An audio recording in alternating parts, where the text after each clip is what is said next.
Hello everyone, welcome to our channel. आज की इस वीडियो से हम क्लास 10 साइंस का एक नया चैप्टर स्टार्ट करने वाले हैं, कार्बन एंड इट्स कंपाउंड। इस वीडियो में हम कार्बन एंड इट्स कंपाउंड को बस वन शॉट में कवर करेंगे with the help of notes. Okay, तो चलिए स्टार्ट करते हैं। कार्बन एंड इट्स कंपाउंड, इस पूरे चैप्टर में बेसिकली हमें कार्बन, जो कि एक नॉन मेटल होता है, उसके बारे में पढ़ना है। कार्बन क्या होते हैं, उनके एलोट्रॉप्स क्या होते हैं, कार्बन कैसे बॉन्डिंग बनाते हैं, हाइड्रोकार्बन क्या होते हैं, कार्बन से रिलेटेड जितनी भी सारी चीज़ें होती हैं हमें उनके बारे में इस चैप्टर में पढ़ना है, स्टडी करना है। All living structures are carbon based. हमारे आसपास जितने भी सारे लिविंग बींग्स होते हैं या फिर लिविंग स्ट्रक्चर होते हैं, सभी कार्बन बेस्ड होते हैं, यानी कार्बन के बने होते हैं या फिर उनमें कार्बन प्रेजेंट होता है। ठीक, आइए हम समझते हैं कि हमारे एटमॉस्फेयर और अर्थ क्रस्ट में कार्बन का कंपोजिशन क्या है। Amount of carbon present in the earth crust and in atmosphere is quite meagre. हमारे आसपास यानी हमारे अर्थ क्रस्ट में, अर्थ क्रस्ट यानी अर्थ की मेनली 3 मेन लेयर्स होती हैं, क्रस्ट, मेंटल, कोर, जिनमें से सबसे ऊपरी वाली जो लेयर होती है वो क्रस्ट होती है और इसी लेयर से हमें मिनरल्स ऑब्टेन होते हैं। ठीक, तो कार्बन अर्थ क्रस्ट और हमारे एटमॉस्फेयर में बहुत कम क्वांटिटी में प्रेजेंट होता है। Earth crust has only 0.02% of carbon. हमारी अर्थ क्रस्ट में सिर्फ 0.02% कार्बन ही प्रेजेंट होते हैं इन द फॉर्म ऑफ मिनरल्स, जैसे कार्बोनेट्स, बाइकार्बोनेट्स, कोल और पेट्रोलियम। ये इन फॉर्म में हमें मिलते हैं हमारे अर्थ क्रस्ट से। और अगर हम बात करें एटमॉस्फेयर की, तो एटमॉस्फेयर में टोटल जो परसेंटेज है कार्बन का वो है 0.03%, जो कि कार्बन डाइऑक्साइड के फॉर्म में एयर में प्रेजेंट होता है। एयर एक मिक्सचर होती है गैसेस का, जिसमें 78% नाइट्रोजन होता है, 21% ऑक्सीजन होता है और 1% बाकी अदर गैसेस होती हैं। और उन्हीं 1% में से जो 0.03% है वो कार्बन डाइऑक्साइड है। ठीक, तो कार्बन अर्थ क्रस्ट में मिनरल्स के फॉर्म में 0.02% प्रेजेंट होता है और हमारे एटमॉस्फेयर में यानी एयर में वो 0.03% प्रेजेंट होता है in the form of carbon dioxide. It would be impossible for life on earth to exist without carbon. हमारे अर्थ पे जो जितने भी सारे लिविंग स्ट्रक्चर्स होते हैं वो बिना कार्बन के उनका एग्जिस्ट होना इम्पॉसिबल होता है। क्यों? क्योंकि जितने भी मेन कंपोनेंट्स होते हैं जैसे sugar, protein, fat, DNA, muscle tissue, pretty much everything in our body, ये सारी चीज़ें कार्बन की ही बनी होती हैं और हमारी बॉडी का लगभग 18% कार्बन प्रेजेंट होते हैं। ओके, तो ये था कार्बन का कंपोजिशन। कार्बन के बारे में हम कुछ और चीज़ें समझ लेते हैं जो कि हम पहले से जानते आए हैं, एक बार हमें रिवाइज कर लेते हैं। Something more about carbon. Carbon का मास नंबर होता है 12 और मास नंबर को डिनोट करते हैं ए से। मास नंबर यानी कोई भी न्यूक्लियस, कोई भी सेल होता है उसको उसके सेंटर में न्यूक्लियस प्रेजेंट होता है और न्यूक्लियस में प्रेजेंट होते हैं सब एटॉमिक पार्ट्स जैसे प्रोटॉन और न्यूट्रॉन। तो जो प्रोटॉन और न्यूट्रॉन का सम होता है उसी को बोलते हैं मास नंबर। तो जो कार्बन है उसका मास नंबर है 12। एटॉमिक नंबर यानी नंबर ऑफ प्रोटॉन उसमें प्रेजेंट है 6। नंबर ऑफ प्रोटॉन इसमें 6 है। एटॉमिक नंबर उसे बोलते हैं जितने उसमें नंबर ऑफ प्रोटॉन प्रेजेंट होते हैं। ठीक, तो वो 6 हैं, इन्हें जेड से डिनोट करते हैं। नंबर ऑफ प्रोटॉन 6 हो गया। नंबर ऑफ इलेक्ट्रॉन्स, अभी हम कार्बन एटम की बात कर रहे हैं, तो जो एटम्स होते हैं वो न्यूट्रल होते हैं, यानी उनमें पॉजिटिव और निगेटिव दोनों साइन सेम होता है। तो यहाँ पर जितने नंबर ऑफ प्रोटॉन प्रेजेंट होंगे उतने ही नंबर ऑफ इलेक्ट्रॉन प्रेजेंट होंगे। तो कार्बन में नंबर ऑफ इलेक्ट्रॉन्स हैं 6, नंबर ऑफ न्यूट्रॉन्स भी हैं 6। इलेक्ट्रॉनिक कन्फिगरेशन अगर हम करें इसका, तो इसका एटॉमिक नंबर होता है 6। तो जब हम इसका इलेक्ट्रॉनिक कन्फिगरेशन करेंगे तो के एल, पहली शेल में आएंगे 2 इलेक्ट्रॉन्स, क्योंकि पहली यानी के शेल की एबिलिटी होती है 2 इलेक्ट्रॉन होल्ड करने की। अब बचे 4, तो बाकी 4 इलेक्ट्रॉन्स एल शेल में आएंगे और जो लास्ट वाली शेल होती है उसे बोलते हैं वैलेंस शेल। तो इसके वैलेंस शेल में टोटल नंबर ऑफ इलेक्ट्रॉन होंगे 4। तो इसकी वैलेंस शेल क्या है? एल, और इसमें कितने इलेक्ट्रॉन्स हैं? 4। वैलेंसी क्या होती है कार्बन की? कार्बन की वैलेंसी होती है 4 और इसे टेट्रा वैलेंट भी बोलते हैं। एलिमेंट है नॉन मेटल, कार्बन एक नॉन मेटल। चलिए अब आगे बढ़ते हैं। Allotropes of carbon. एलोट्रॉप्स क्या होते हैं? ऐसे एलिमेंट्स जो कि एक से ज़्यादा फिजिकल स्टेट में एग्जिस्ट करते हैं, जैसे कार्बन। कार्बन के 3 एलोट्रॉप होते हैं, ग्रेफाइट, डायमंड और Florence. Allotropes are different physical form of elements because atom of element are bonded together in a different manner. Allotropes different physical form होती है किसी भी element की, जैसे हमने आपको कार्बन का एग्जांपल दिया। because atom of elements are bonded together in a different manner, क्योंकि उनमें जो atoms present होते हैं वो अलग अलग manner में बॉन्डेड होते हैं। यानी कोई ऐसे बॉन्ड बनाता है तो कोई ऐसे ब्रांच करके बॉन्ड बनाता है। अलग अलग तरीके से बॉन्ड बनाने की वजह से ही इनका जो फिजिकल स्ट्रक्चर है, फिजिकल फॉर्म है, वो अलग हो जाता है। यानी एक दूसरे से ये अलग दिखने लगते हैं, same number of electron, I mean same atom होने के बावजूद। अब ये जो एलोट्रॉप्स होते हैं इनकी फिजिकल फॉर्म डिफरेंट होती है, लेकिन इनका जो केमिकल फॉर्म होता है वो सेम होता है। ठीक, अब आइए इनके एलोट्रॉप्स की बात करते हैं। पहला है ग्रेफाइट, दूसरा डायमंड और तीसरा है फ्लोरेंस। ग्रेफाइट और डायमंड के बारे में हम कुछ समझते हैं। ग्रेफाइट सॉफ्ट और स्लिपरी होता है। ग्रेफाइट भी एक नॉन मेटल होता है। ये पेंसिल का जो आप ये नोक देख रहे हैं ये ग्रेफाइट होती है। ठीक, और डायमंड की बात करें तो डायमंड एक नॉन मेटल है, लेकिन ये hardest substance in the world माना जाता है। ब्लैक कलर्ड ओपैक, ग्रेफाइट का जो कलर होता है वो ब्लैक होता है और ये ओपैक होता है। ओपैक यानी जिसके आसपास आर पार न दिखे। और डायमंड की बात करें तो ये कलरलेस होते हैं और ये ट्रांसपेरेंट होते हैं, यानी पारदर्शी, इनके आर पार दिखता है। Each carbon atom is bonded to 3 other carbon atom in the same plane giving a hexagonal array. आप अपनी बुक में पेज नंबर 61 पे देखेंगे तो ये ग्रेफाइट का इनर स्ट्रक्चर आपको बना दिखेगा। ये जब इसके जो कार्बन होते हैं वो एक दूसरे से इस तरह बॉन्डेड होते हैं कि वो एक हेक्सागोनल अरे का शेप बनाते हैं। और अगर हम बात करें डायमंड की तो इसमें जो कार्बन होते हैं वो एक rigid 3D structure, 3D dimension structure बनाते हैं। ठीक, each carbon atom is bonded by 4 other carbon atom forming a rigid 3-dimensional 3D structure. इसका डायग्राम आप पेज नंबर 61 पे देख सकते हैं। अब बात करते हैं थर्ड एलोट्रॉप की, fullerenes, another class of carbon allotrope. First one to be identical was C16, which has C allotrope arranged in the shape of football. जो पहला फ्लोरेंस आइडेंटिकल हुआ था वो था C16। इसके अलग अलग फॉर्म होते हैं, जिनमें से एक है C16, और ये जो इनमें जो बॉन्डिंग है वो ऐसे अरेंज्ड है कि ये एक फुटबॉल का शेप बनाते हैं। Since this look like the geodesic dome designed by US architect Buckminster Fuller, the molecule was named Buckminster Fullers. ये जो स्ट्रक्चर बनाते हैं वो एक फुटबॉल की तरह दिखता है, जो कि एक बिल्डिंग जियोडेसिक डोम की तरह दिखती है, जो कि डिज़ाइन की गई थी यूएस आर्किटेक्ट बकमिंस्टर फ्लोरेंस के ज़रिए। और इसी वजह से ये जो C60 यानी कार्बन था उसको हम बकमिंस्टर फ्लोरेंस के नाम से जानते हैं। ठीक, Carbon has 4 electrons in its outer shell and need to gain or lose 4 electron to attain noble configuration. आप जानते हैं कार्बन की वैलेंसी होती है 4, तो कार्बन की वैलेंसी होती है 4। अब जितने भी सारे एटम्स होते हैं वो खुद को स्टेबल बनाने के लिए, यानी नोबल गैस कन्फिगरेशन अचीव करने के लिए, या तो वो अपना इलेक्ट्रॉन गेन करते हैं या फिर लूज करते हैं। ठीक, तो जब कार्बन की वैलेंसी 4 है तब ये क्या कर सकता है, आइए समझते हैं।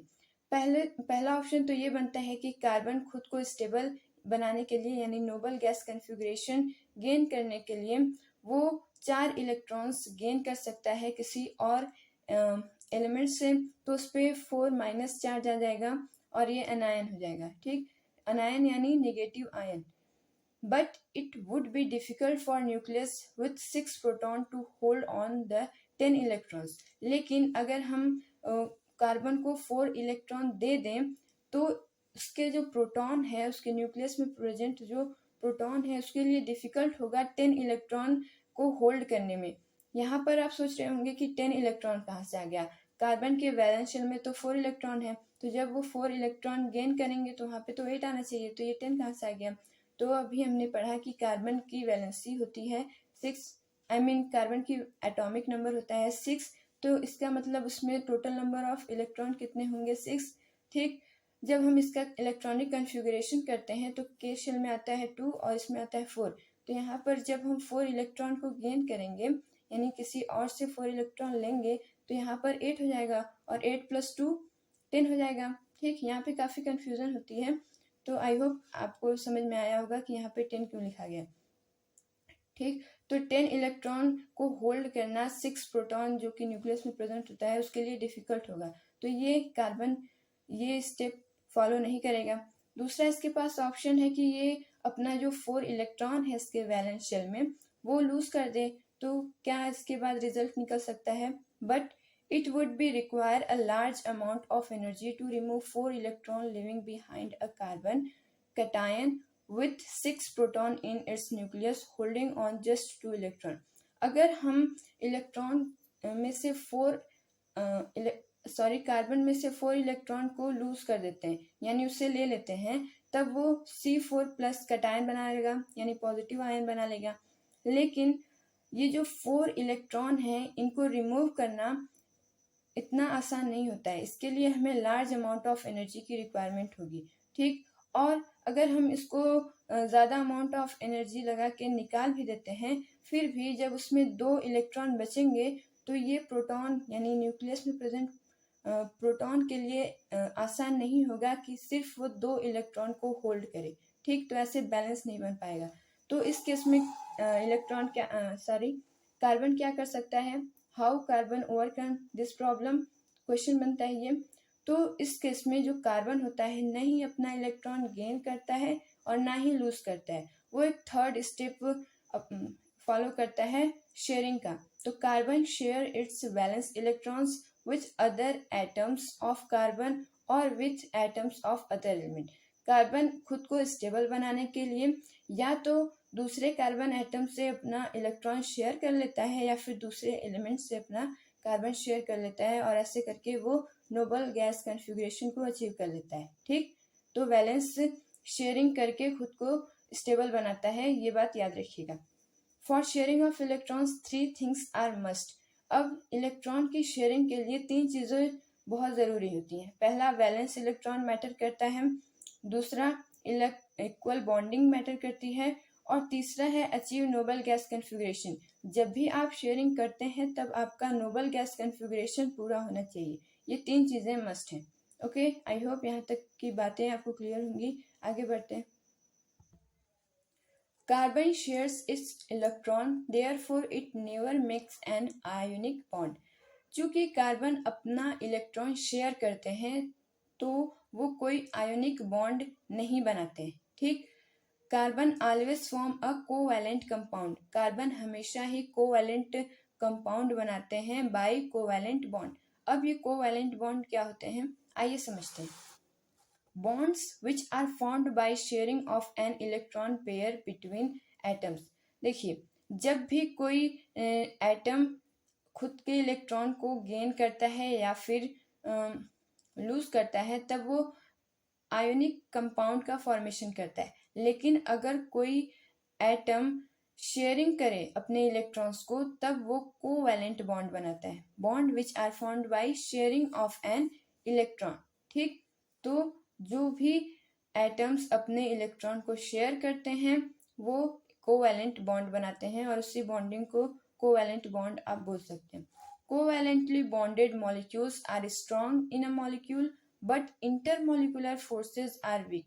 ये जो कोवैलेंट बॉन्ड होते हैं जो कि कार्बन नॉन मेटल बनाता है वो बहुत स्ट्रांग होते हैं। ठीक, लेकिन इंटरमॉलिक्यूलर फोर्स वीक होते हैं। अब ये इंटरमॉलिक्यूलर फोर्स क्या होता है, 2 मॉलिक्यूल के बीच का जो फोर्स होता है उसी को बोलते हैं इंटरमॉलिक्यूलर फोर्स। यहाँ पर क्या हो रहा है, 2 एटम के बीच एक बॉन्डिंग बन रही है, उसे हम बोल रहे हैं बाय शेयरिंग, तो उसे हम बोल रहे हैं कोवैलेंट बॉन्ड। और ये कोवैलेंट बॉन्ड बहुत स्ट्रांग होते हैं, जैसे आप इसमें देख सकते हैं। इसमें हाइड्रोजन और क्लोरीन एक दूसरे से शेयरिंग कर रहे हैं इलेक्ट्रॉन्स की, तो इनमें जो बॉन्डिंग बन रही है वो बहुत स्ट्रांग है। लेकिन अगर हम बात करें नीचे वाले डायग्राम की, इसमें HCl एक मॉलिक्यूल है और HCl एक दूसरा मॉलिक्यूल है।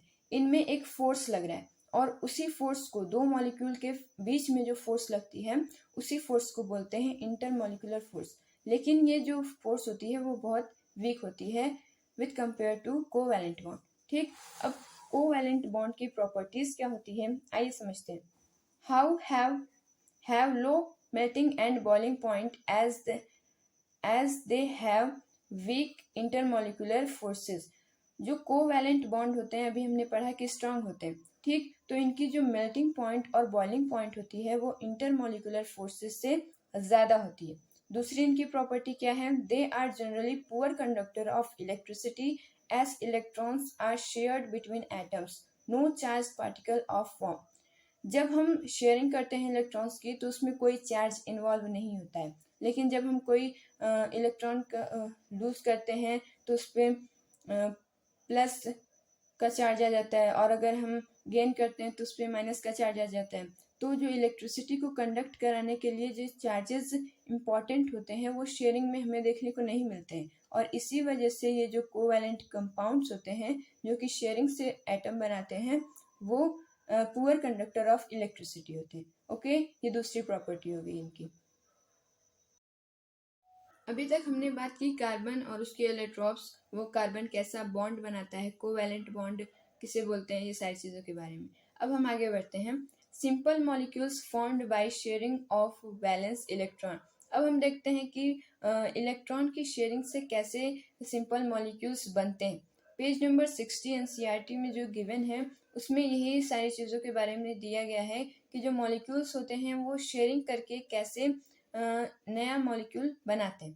ठीक, तो आइए सबसे पहला एग्जांपल है हाइड्रोजन। तो कैसे हम शेयरिंग ऑफ इलेक्ट्रॉन्स दिखाएंगे, कैसे इसका स्ट्रक्चर बनाते हैं, आइए सीखते हैं। हाइड्रोजन, सबसे पहले तो हम पता करेंगे कि जो एलिमेंट या फिर जो भी कंपाउंड हमें गिवन है उनमें प्रेजेंट एलिमेंट का एटॉमिक नंबर क्या है। ठीक, तो पहला है हाइड्रोजन। हाइड्रोजन का एटॉमिक नंबर आप जानते हैं 1 होता है, तो हाइड्रोजन का एटॉमिक नंबर है 1। अब इसका अगर हम इलेक्ट्रॉनिक कॉन्फ़िगरेशन करें तो सिर्फ 1 इलेक्ट्रॉन है तो के शेल में आएगा 1 इलेक्ट्रॉन। ये स्टेबल नहीं है क्योंकि इसकी जो वैलेंस शेल है उसकी एबिलिटी है 2 इलेक्ट्रॉन को होल्ड करने की, लेकिन यहाँ पर सिर्फ एक ही इलेक्ट्रॉन इसके पास मौजूद है, तो इसकी रिक्वायरमेंट है 1 इलेक्ट्रॉन की। तो हम क्या करेंगे, शेयरिंग ऑफ इलेक्ट्रॉन। ठीक, तो अगर हम दूसरे हाइड्रोजन से 1 इलेक्ट्रॉन शेयर कर लें तो यहाँ पर 2 इलेक्ट्रॉन हो जाएंगे और ये अपना नोबल गैस कॉन्फ़िगरेशन भी अचीव कर लेगा। ठीक, तो यहाँ पर फॉर्मूला है H2 वाला, यानी हाइड्रोजन गैस का यहाँ पे फॉर्मूला गिवन है। एक H यहाँ पे हम लिखेंगे और एक H यहाँ पे लिखेंगे। जो इलेक्ट्रॉन्स प्रेजेंट होते हैं उनको या तो हम क्रॉस से डिनोट करते हैं या फिर डॉट से डिनोट करते हैं। एनसीईआरटी में इसको क्रॉस से डिनोट किया गया है, आपकी इच्छा, आप चाहे क्रॉस से डिनोट कर सकते हैं या फिर डॉट से। ठीक, तो यहाँ पे हम क्रॉस से डिनोट कर रहे हैं। 1 इलेक्ट्रॉन है यहाँ पे तो सिर्फ 1 इलेक्ट्रॉन हम यहाँ पे डिनोट कर दे रहे हैं। ठीक, अब जब इनमें शेयरिंग होगी तब कैसे होगा, एक हाइड्रोजन हम यहाँ पे लिखेंगे, एक हाइड्रोजन हम यहाँ पे लिखेंगे। ये दोनों एक दूसरे से एक एक इलेक्ट्रॉन शेयर कर रहे हैं, तो हम बीच में ही दोनों इलेक्ट्रॉन्स को यहाँ पे ऐसे बना देंगे। अब हम एक सर्कल ड्रॉ करेंगे जिसमें दोनों इलेक्ट्रॉन आ जाए। ठीक, तो इस वाले हाइड्रोजन को 2 इलेक्ट्रॉन मिल गए हैं, यानी ये अब अपना नोबल गैस कॉन्फ़िगरेशन को अचीव कर लिया है। लेकिन दूसरा हाइड्रोजन का अगर हम बात करें तो अब दूसरे हाइड्रोजन के लिए हम एक और सर्कल बनाएंगे, तो ये रहा दूसरा सर्कल। तो अब आप देखेंगे कि इस सर्कल में 2 इलेक्ट्रॉन प्रेजेंट है और इस सर्कल में 2 इलेक्ट्रॉन प्रेजेंट है। ऐसे करके इन्हें जो एक इलेक्ट्रॉन की रिक्वायरमेंट थी वो यहाँ पे इनको बाय शेयरिंग ऑफ इलेक्ट्रॉन मिल गई है। ठीक, तो अब हाइड्रोजन एक नोबल गैस कॉन्फ़िगरेशन को अचीव कर लिया है। आप इसको ऐसे भी लिख सकते हैं, सिंगल बॉन्डिंग से आप इसे डिनोट कर सकते हैं। ठीक, क्योंकि यहाँ पे सिंगल मतलब 1 इलेक्ट्रॉन शेयर किया गया है तो यहाँ पे सिंगल बॉन्डिंग से आप डिनोट कर सकते हैं। अब आइए दूसरा है क्लोरीन। अब आप वीडियो पॉज करके क्लोरीन को खुद से करने की कोशिश करिए। ठीक, तो चलिए स्टार्ट करते हैं। एटॉमिक नंबर ऑफ क्लोरीन क्या होगा? एटॉमिक नंबर ऑफ क्लोरीन होता है 17। अब इसका हम इलेक्ट्रॉनिक कन्फिगरेशन करेंगे KLm। पहली शेल की एबिलिटी क्या होती है? 2 इलेक्ट्रॉन होल्ड करने की। दूसरे की 8 इलेक्ट्रॉन होल्ड करने की। 2 + 8 10 इलेक्ट्रॉन हो गए। अब बचे कितने? 7 इलेक्ट्रॉन। तो एम शेल यानी वैलेंस शेल में इलेक्ट्रॉन्स कितने हैं? 7। तो क्या ये इलेक्ट्रॉन को गेन करके अपना इलेक्ट्रॉनिक कन्फिगरेशन फुलफिल नहीं कर सकता है? तो कर सकता है, लेकिन ये बाय शेयरिंग भी अपना इलेक्ट्रॉनिक कन्फिगरेशन को अचीव कर सकता है, नोबल गैस इलेक्ट्रॉनिक कन्फिगरेशन। तो अभी हमको शेयरिंग से दिखाना है। तो यहाँ पे हमें केमिकल फार्मूला गिवन है Cl2। यहाँ पर हम एक क्लोरीन ड्रॉ करेंगे, यहाँ पर एक क्लोरीन लिखेंगे। ठीक, यहाँ पर कितने इलेक्ट्रॉन्स हैं? 7। तो हम 7 इलेक्ट्रॉन्स चारों तरफ बनाएंगे। यहाँ पर 2 इलेक्ट्रॉन्स आएंगे, एक साइड 2 इलेक्ट्रॉन्स लिखते हैं। ठीक, यहाँ पर 2 इलेक्ट्रॉन्स आ जाएंगे, हुए 4। यहाँ पर 2 इलेक्ट्रॉन्स आएंगे तो हो गया 6। अब बचा एक इलेक्ट्रॉन, तो उसको हम यहाँ पे लिख देते हैं। ठीक, ऐसे इसका भी रहेगा। अब इनमें जब शेयरिंग होगी तब हम क्या करेंगे? देखिए, जब इनमें शेयरिंग होगी तो ये क्लोरीन, इसका इलेक्ट्रॉनिक ऐसे हम ड्रॉ करेंगे। आप चाहें तो डॉट से डिनोट कर सकते हैं। ठीक, अब इनमें एक इलेक्ट्रॉन की शेयरिंग होगी, इसकी और इसकी। तो हम इसको बीच में ऐसे ड्रॉ कर सकते हैं। अब हम एक सर्कल बनाएंगे जिसमें ये दोनों इलेक्ट्रॉन्स आ जाएं। ठीक, अब आप इस सर्कल के अंदर जितने इलेक्ट्रॉन्स हैं उनको काउंट करिए, कितने हुए? 2 3 4 5 6 7 8। अब ये जो क्लोरीन है उसका जो वैलेंस शेल है वो अपना ऑक्टेट पूरा कर रहा है, यानी 8 इलेक्ट्रॉन पूरा कर रहा है। तो अब हम बढ़ते हैं दूसरे क्लोरीन की तरफ। तो यहाँ पर भी हम एक सर्कल ड्रॉ करेंगे। यहाँ पे दोनों इलेक्ट्रॉन इसके बीच में आ गए।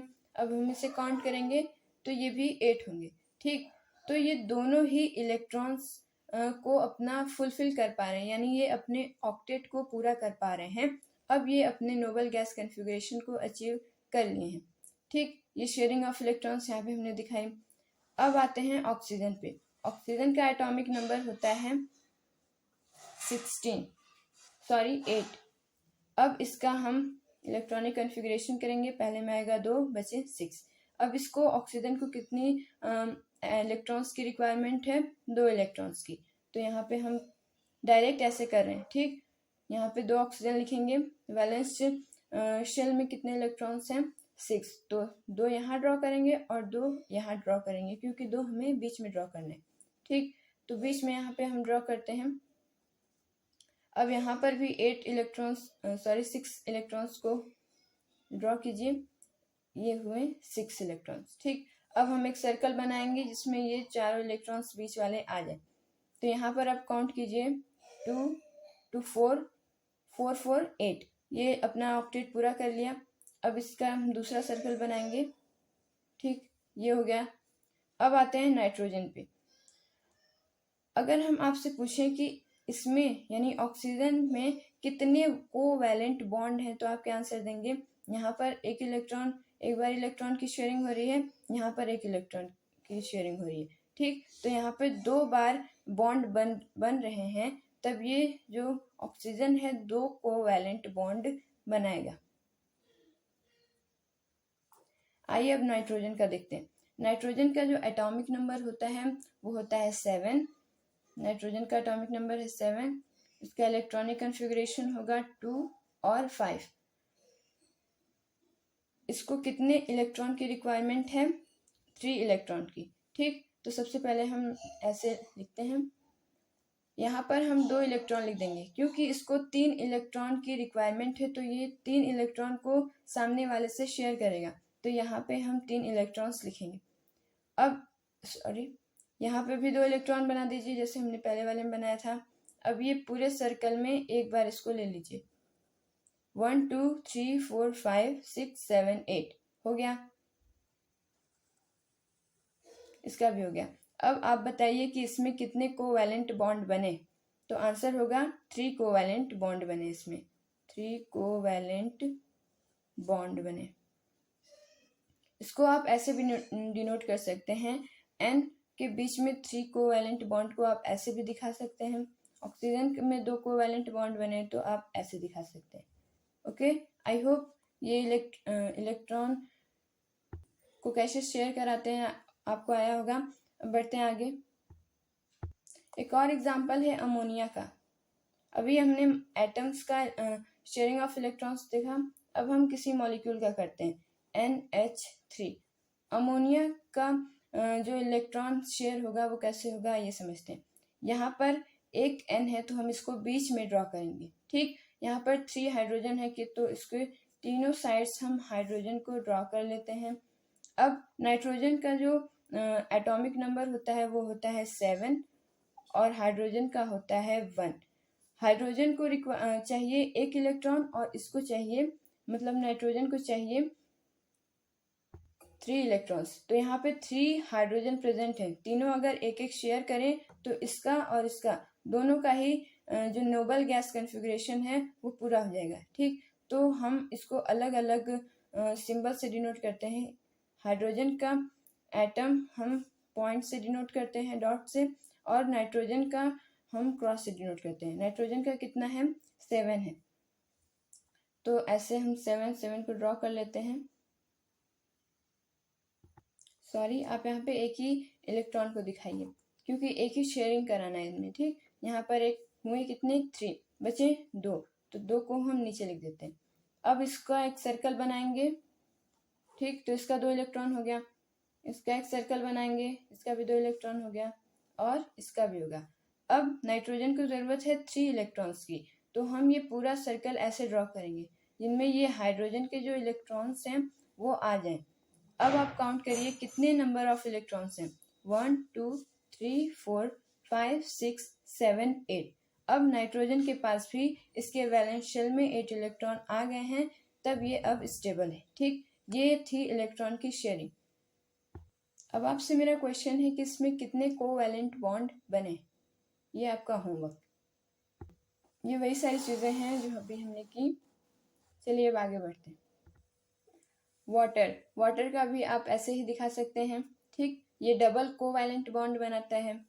मीथेन जिसका केमिकल फॉर्मूला होता है CH3। अभी आप इस चैप्टर में जैसे जैसे आगे जाएंगे वैसे वैसे आप क्या सीखेंगे कि अगर आपको मीथेन गिवन है तो आप बिना याद किए खुद से इसका जो केमिकल फॉर्मूला होता है वो आप लिख सकते हैं, या फिर अगर आपको सिर्फ किसी भी एलिमेंट का केमिकल फॉर्मूला गिवन हो तो आप उसका नेम बता सकते हैं, वो हम अभी आगे पढ़ेंगे, ठीक। तो मीथेन का देखिए electronic configuration, sorry electron sharing. Carbon को हमने बीच में लिखा है और हाइड्रोजन को हमने 4 हाइड्रोजन है यहाँ पे, चारों अगर एक एक शेयर करेंगे तो ये जो कार्बन है उसका 4 इलेक्ट्रॉन पूरा हो जाएगा, और ये जो कार्बन है वो अगर एक एक सबको शेयर करेगा तो ये इनके 2 इलेक्ट्रॉन पूरे होंगे, जो आप इस फिगर में देख सकते हैं। मीथेन के बारे में हम कुछ और जान लेते हैं। Methane is widely used as a fuel and is main component of biogas and CNG। ये जो मीथेन होता है वो मेन कंपोनेंट होता है फ्यूल का, उसको एज अ फ्यूल यूज किया जाता है, और ये मेन कंपोनेंट होता है बायोगैस और CNG का, ठीक। CNG का फुल फॉर्म होता है compressed natural gas. One of the simplest compound of carbon, और ये कार्बन का बहुत ही सिंपल कंपाउंड होता है। अब आते हैं एक क्वेश्चन सॉल्व करते हैं जो अभी तक हमने पढ़ा उसकी बेसिस पे। देखिए, carbon forms 4 covalent bond by sharing its 4 valence electron with 4 univalent atoms. Univalent atom यानी जिनकी वैलेंसी 1 हो, ठीक। जैसे यहाँ पे दिया है हाइड्रोजन। कार्बन हाइड्रोजन के साथ जब 4 कोवैलेंट बॉन्ड बनाता है उसके बाद after the formation of 4 bond carbon attain the electronic configuration of. जब कार्बन हाइड्रोजन के साथ 4 बॉन्डिंग बनाता है, 4 कोवैलेंट बॉन्ड बनाता है, तब हमसे पूछा गया है कि वो कौन सा इलेक्ट्रॉनिक कॉन्फ़िगरेशन, किस नोबल गैस का कॉन्फ़िगरेशन अचीव करता है। तो समझिए जरा इसको। जब कार्बन का एटॉमिक नंबर 6 था, यानी जब उसने शेयरिंग नहीं की थी, तब इसका इलेक्ट्रॉनिक कॉन्फ़िगरेशन था 2 और ये 4। लेकिन जब ये हाइड्रोजन के साथ शेयरिंग कर लेता है तब इसका ऑक्टेट पूरा हो जाता है, ठीक। तो ये 8 हो जाता है। तो जब ये 2 और 8 इसको मिला है, यानी after sharing of electrons with hydrogen, तब ये किस गैस, किस नोबल गैस की तरह दिखता है, इसका इलेक्ट्रॉनिक कन्फिग्रेशन वो हमसे पूछा गया। तो यहाँ पे देखिए के शेल में 2 इलेक्ट्रॉन है और एस शेल में 8 इलेक्ट्रॉन है। तो अगर आप नोबल गैसेस को उठा के देखें तो उनमें जो नियॉन होता है उसका जो एटॉमिक नंबर होता है वो होता है 10, और इसका जो इलेक्ट्रॉनिक कन्फिग्रेशन होता है वो भी होता है 2 और 8। तो इसका आंसर हो जाएगा नियॉन। जब कार्बन 4 कोवैलेंट बनाता है हाइड्रोजन से, तब जो वो इलेक्ट्रॉनिक कन्फिग्रेशन को अचीव करता है वो सेम होता है नियॉन के। तो ये था आंसर, ठीक। 8वां है, यानी अभी तक हमने 7 एग्जाम्पल से इलेक्ट्रॉन की शेयरिंग को समझा। 8वां एग्जाम्पल है कार्बन टेट्राक्लोराइड। इसका केमिकल फॉर्मूला है CCl4। अब आप वीडियो पॉज कीजिए और इसको खुद से करने की कोशिश कीजिए, ठीक। तो चलिए समझते हैं। कार्बन का इलेक्ट्रॉनिक कन्फिग्रेशन है 2 और 4, इसको ज़रूरत है 4 इलेक्ट्रॉन की। और क्लोरीन का इलेक्ट्रॉनिक कन्फिग्रेशन है 2, 8 और 7, जिसको ज़रूरत है 1 इलेक्ट्रॉन की, ठीक। तो अगर 4 क्लोरीन कार्बन के साथ इलेक्ट्रॉन को शेयर करते हैं तब दोनों का इलेक्ट्रॉनिक कन्फिग्रेशन पूरा हो जाएगा, ठीक। तो यहाँ पे वही हुआ है, कार्बन ने पहले अपने 4 इलेक्ट्रॉन शेयर किए हैं, फिर उसके बाद क्लोरीन ने अपने 1 इलेक्ट्रॉन को शेयर किया, ठीक। तो ऐसे आप देखेंगे तो यहाँ पे क्लोरीन का यहाँ पे पूरा हो रहा है, यहाँ पर भी, यहाँ पे भी और यहाँ पे भी। अब जब हम पूरा सर्कल ऐसे करते हैं तो यहाँ पे कार्बन का भी ऑक्टेट पूरा हो जाता है। ऐसे करके ये नोबल गैस कन्फिग्रेशन को अचीव करता है, ठीक। यहाँ तक आई होप आपको बातें क्लियर है। आगे बढ़ते हैं। अगला टॉपिक है हमारी बुक में वर्सेटाइल नेचर ऑफ कार्बन। अगर हम आपसे पूछें कि आप बताइए कि आपके हिसाब से कार्बन के कितने कंपाउंड हमारी सराउंडिंग में प्रेजेंट होंगे, तो आपका आंसर हो सकता है 1000, 10,000, 20,000। लेकिन आप ये जानकर हैरान हो जाएंगे कि जो कार्बन कंपाउंड होते हैं वो भले ही लेस क्वांटिटी में प्रेजेंट हो हमारे सराउंडिंग में, लेकिन ये 3 मिलियन ऑफ कार्बन कंपाउंड बनाते हैं, ठीक। 3 मिलियन यानी 30 lakh। The number of carbon compound whose formula are known to chemist। अभी तक केमिस्ट को जिन कार्बन कंपाउंड का फॉर्मूला पता है उनका नंबर 3 मिलियन है। जो नहीं पता है उनकी तो बात ही छोड़िए। The two characteristic property of carbon element which lead to formation of large compound are। अक्सर ये क्वेश्चन पूछा जाता है, ये जो वर्सेटाइल नेचर ऑफ कार्बन ये वाली हेडिंग है, इसके अंदर से या तो 3 मार्क्स के क्वेश्चन पूछे जाते हैं कि कार्बन का वर्सेटाइल नेचर क्यों होता है, तो उसमें आपको ये कैटिशन और टेट्रावैलेंसी वाली हेडिंग एक्सप्लेन करनी रहती है। लेकिन अक्सर इससे 1 मार्क्स के भी क्वेश्चन पूछे जाते हैं, तो सिर्फ आपको कैटिशन और टेट्रावैलेंसी ये दोनों प्रॉपर्टीज का नेम लिख देना रहता है, ठीक। तो इसको अच्छे से पढ़िएगा। पहला जो प्रॉपर्टी है कार्बन की जो कि उसे वर्सेटाइल बनाती है वो है catenation. Carbon has the unique ability to form bonds with other atoms of carbon giving rise to large molecule. ये जो कार्बन होते हैं वो दूसरे कार्बन के साथ अलग अलग तरीके से अलग अलग बॉन्ड बनाते हैं, ये इनकी एक एबिलिटी होती है। और इसी की वजह से बहुत ही लार्ज अमाउंट में कार्बन के कंपाउंड प्रेजेंट होते हैं। तो carbon has a unique ability, तो उसी एबिलिटी को बोलते हैं कैटिनेशन, ठीक। Carbon can link with carbon atoms by means of covalent bond to form long chains, branched chains and close rings compound। ये जो कार्बन होते हैं वो दूसरे कार्बन के साथ अलग अलग तरीके से कोवैलेंट बॉन्ड बनाते हैं। जैसे वो लॉन्ग चेन्स में, जैसे ऐसे आप देख रहे हैं फिगर में, ऐसा भी बना सकते हैं, या फिर ब्रांच्ड ऐसा स्ट्रक्चर भी उससे बना सकते हैं जुड़ के, या फिर वो क्लोज रिंग जैसा स्ट्रक्चर भी, यानी इस ऐसा भी कोवैलेंट बॉन्ड बना सकते हैं। तो यहाँ पे आप देखेंगे कि अलग अलग तरीके से इनका कोवैलेंट बॉन्ड बना है। तो भी हमने पीछे पढ़ा कि इनका फिजिकल स्ट्रक्चर भी तब डिफरेंट होगा, ठीक। तो इसी प्रॉपर्टी के चलते, कार्बन की इसी प्रॉपर्टी की वजह से ये बहुत सारे दूसरे कार्बन के साथ जुड़ के अलग अलग तरीके से बॉन्डिंग करके बहुत से नए कंपाउंड बनाता है, ठीक। सी एटम यानी कार्बन एटम में be linked by single, double और ट्रिपल बॉन्ड। कार्बन या तो सिंगल बॉन्डिंग से जुड़ सकता है, जैसे आप इस फिगर में देख रहे हैं, या फिर डबल बॉन्डिंग। अगर आप ऐसे कर दें तो ये डबल बॉन्डिंग है, ठीक। या फिर वो ट्रिपल बॉन्ड से भी ऐसे जुड़ सकता है, ठीक। तो पहली प्रॉपर्टी क्या है कार्बन की जो कि उसे वर्सेटाइल बनाती है? कैटिनेशन। कैटिनेशन किसे बोलते हैं? वो एबिलिटी जिससे कार्बन दूसरे कार्बन एटम के साथ जुड़ के अलग अलग तरीके से बॉन्ड बनाता है और बहुत ही ज़्यादा अमाउंट में, लार्ज अमाउंट में लार्ज मॉलिक्यूल बनाता है। दूसरी प्रॉपर्टी है टेट्रावैलेंसी। टेट्रावैलेंसी यानी जिसकी वैलेंसी 4। क्या है ये?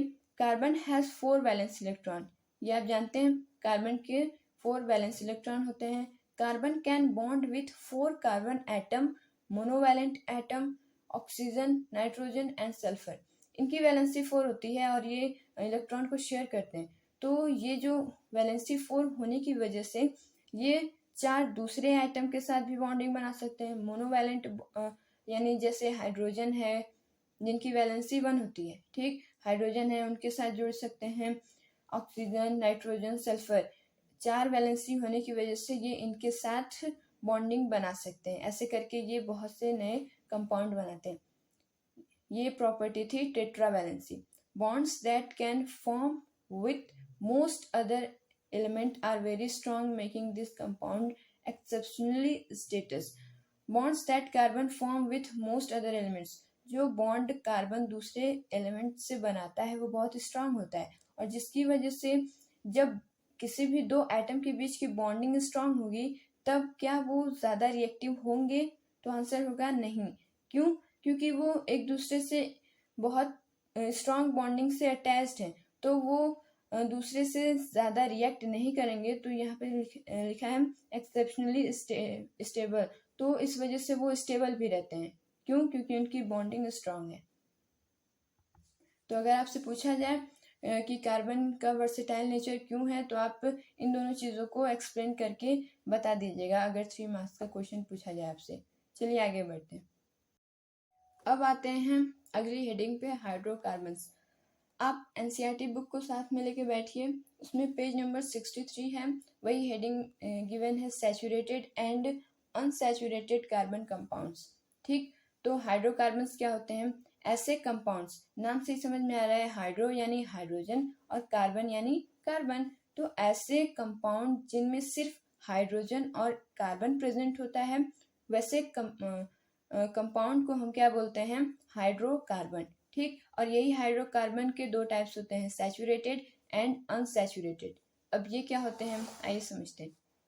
सैचुरेटेड क्या होता है? ऐसा कार्बन कंपाउंड जिसमें जो कार्बन में 2 कार्बन में या फिर कार्बन या हाइड्रोजन में जो बॉन्डिंग होती है वो सिंगल होती है। देखिए, single bond between carbon atom है उनमें सिंगल बॉन्डिंग होगी, चाहे आप ऐसे देखें या फिर ये ब्रांच्ड हैं तब भी इनमें जो बॉन्डिंग होगी वो सिंगल होगी, यानी सिर्फ एक बॉन्डिंग होगी, जैसे आप यहाँ पे देख सकते हैं, ठीक। एक बात याद रखिएगा, अगर ये ऐसे है यानी ये ऐसे है तो आप इसको क्या बोलेंगे? अनसैचुरेटेड नहीं।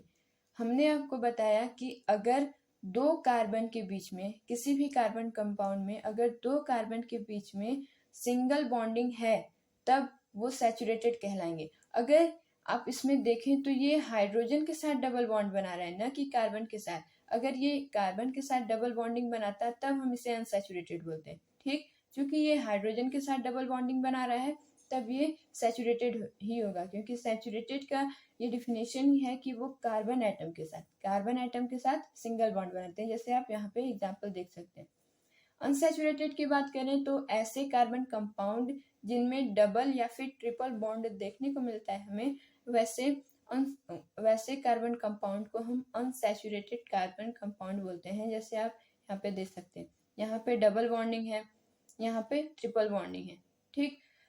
सैचुरेटेड कार्बन कंपाउंड को अल्केन्स भी बोलते हैं, अल्केन्स। और अनसैचुरेटेड को अल्कीन्स या फिर अल्काइंस। इसमें आप लोगों को बहुत कन्फ्यूजन होती है, अक्सर अल्काइंस को हम अल्केन्स याद कर लेते हैं, ठीक। तो आप ऐसा कीजिए कि यहाँ पे देखिए किसका किसका डिफरेंस है, ए ई और वाई का, ए ई और वाई का।